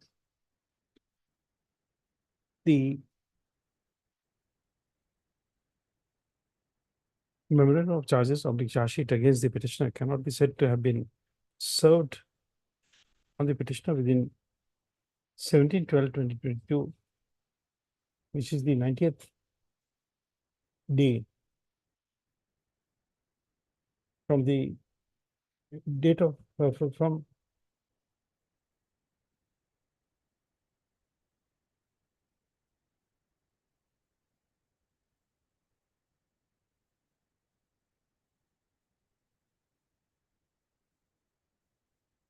It is beyond 30 days. It was served to the petitioner beyond 30 days, beyond 90 days Yes. from the receipt of intimation dated 12/12/2022 that the petitioner has been released on bail.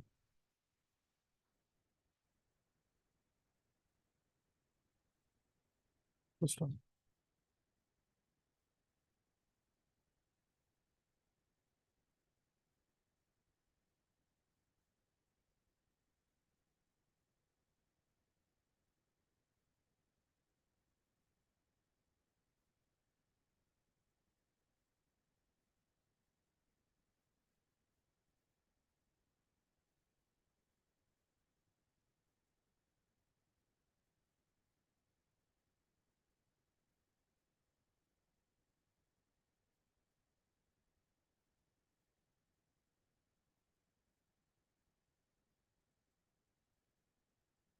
In the disciplinary appeal rules, what is the prescription? 2.1.8, my lord. No. In the Right. disciplinary appeal rules, what is does it say anything? No.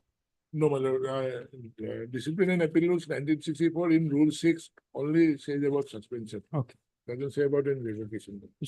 The next part, as per the hearing before referred, clause 2.1.8 of the manual of departmental proceedings. Can we find that if there's a requirement of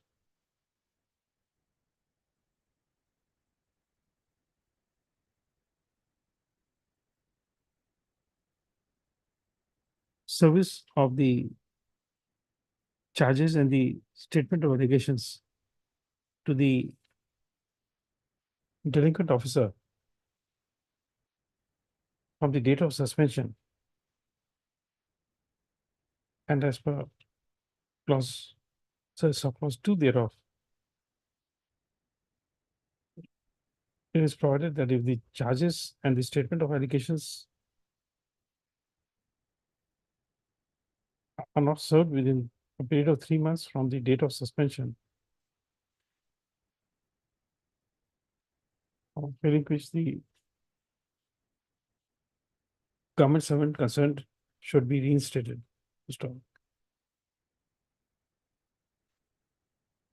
The relevant clause 2.1.8 of the manual of departmental proceedings are quoted below.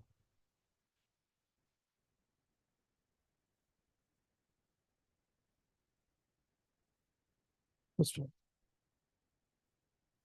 Therefore, the submissions of the learned standing counsel for the revenue department.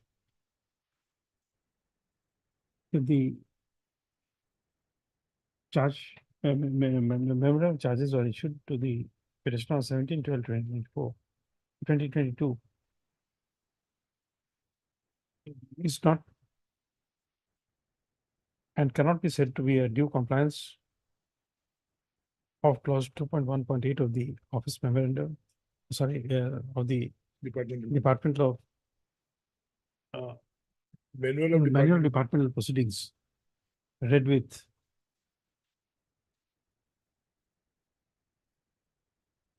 the office memorandum dated 4/2/2020.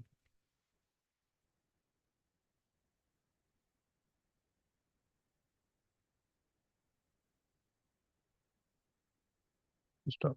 Next, none of the cases cited by the learned counsel, learned departmental counsel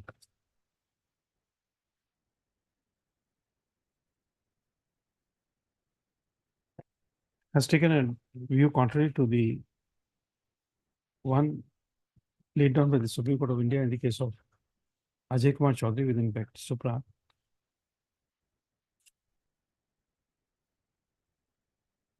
So therefore, court is of the considered opinion that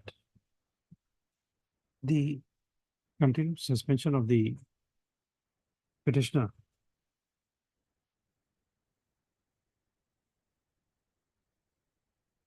is not sustainable. The memo of charges having not been served within a period of 90 days from the date of receipt of intimation of the petitioner being released on bail.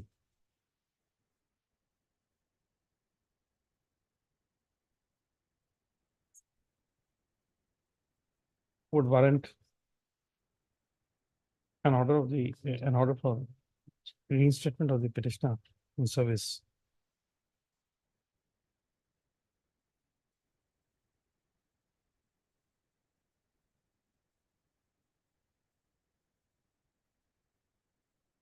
First of, accordingly, the respondent authorities are directed to reinstate the petitioner within a period of 2 weeks from the date of service of the certified copy of this order. Next paragraph, please. The respondent, considering the nature of charges which are framed against the petitioner in the departmental proceedings, it would be open to the respondent authorities to post the petitioner in any non-sensitive post or in any other place of posting so as to prevent the petitioner from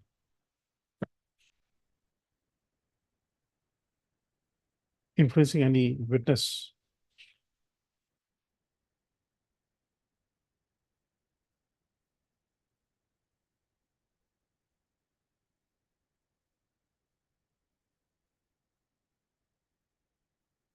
Next paragraph.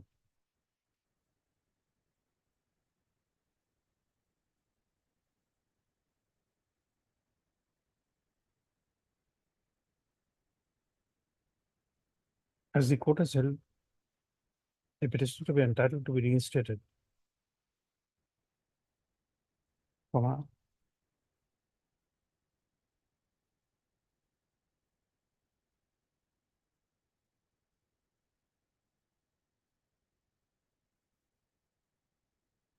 the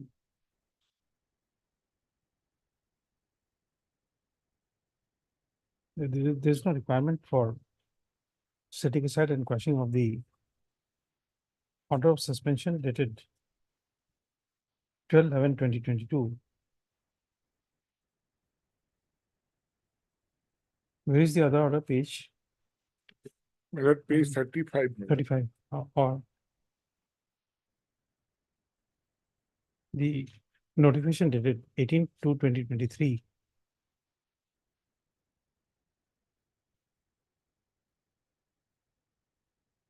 Full stop. Therefore,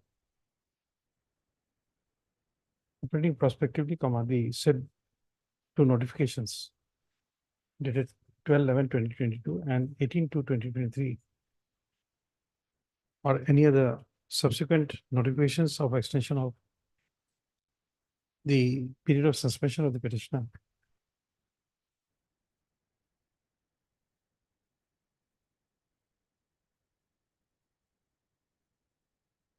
shall not have any force or effect prospectively from the date of this order.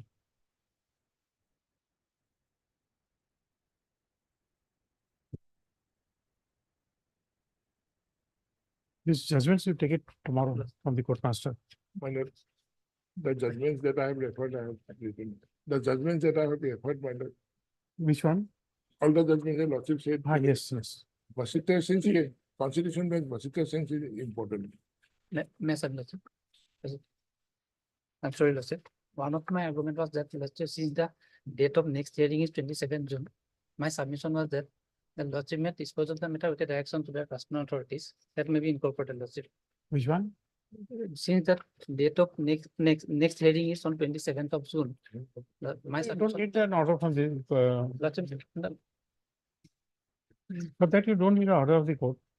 Lordship, my prayer to, so my submission may be recorded, Lordship. That's Okay, at this stage, the learned government, standing counsel for the Revenue Department has submitted that this order shall not be a bar for the disciplinary authority. No, my submission was that Lordship may dispose of the matter with the direction to the respondent authorities within a time frame, Lordship. Since the nature of hearing is. That's what we are recording. Lordship. You're recording your statement. Lordship. Not the part of the responsible authorities to dispose of the departmental proceeding pending against the petitioner within the time frame. As the next date of the proceedings is scheduled on 27th of June, 27/6/2020. 2024. In this regard, the departmental authorities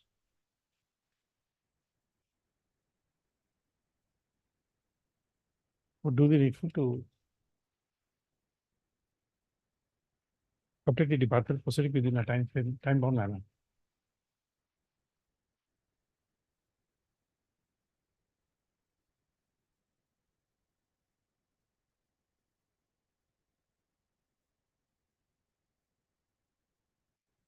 I'm deeply obliged, my lord. You're trying to say that this be a part of your initial submissions, that instead of interfering with the, Lordship, that's not my submission. that is your submission, okay. Okay,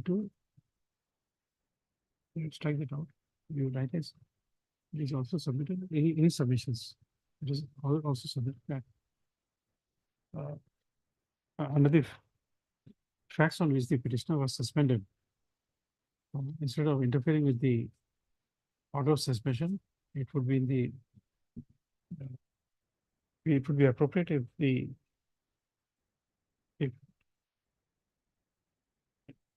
if this court issues a direction upon the respondent authorities to conclude the departmental proceeding in a time-bound manner, as the next date of proceedings is fixed on 27/6/2024. Okay. Obliged. Lordship had kept that list, my lord. Yes. Okay. Yes, there. Deeply obliged.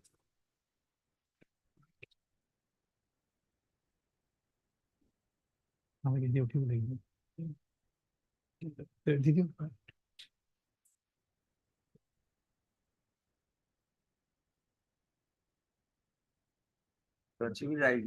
Yes. Item number 22 of supplementary list may be posted on Thursday night.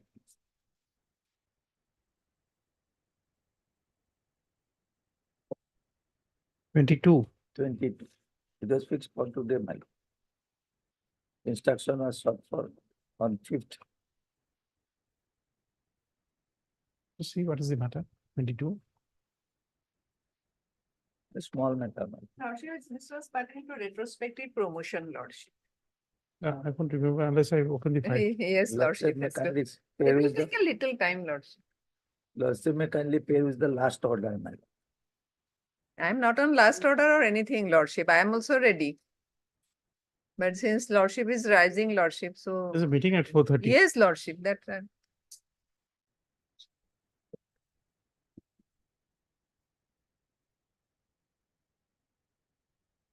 There was a meeting at 3:45 that was cancelled, and therefore I'm on extended sitting now.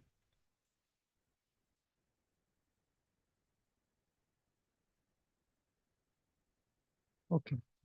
Let's make it Thursday. List transfer and so the positive time at will be taken in place. List transfer and so. Obliged. Obliged, Lordship.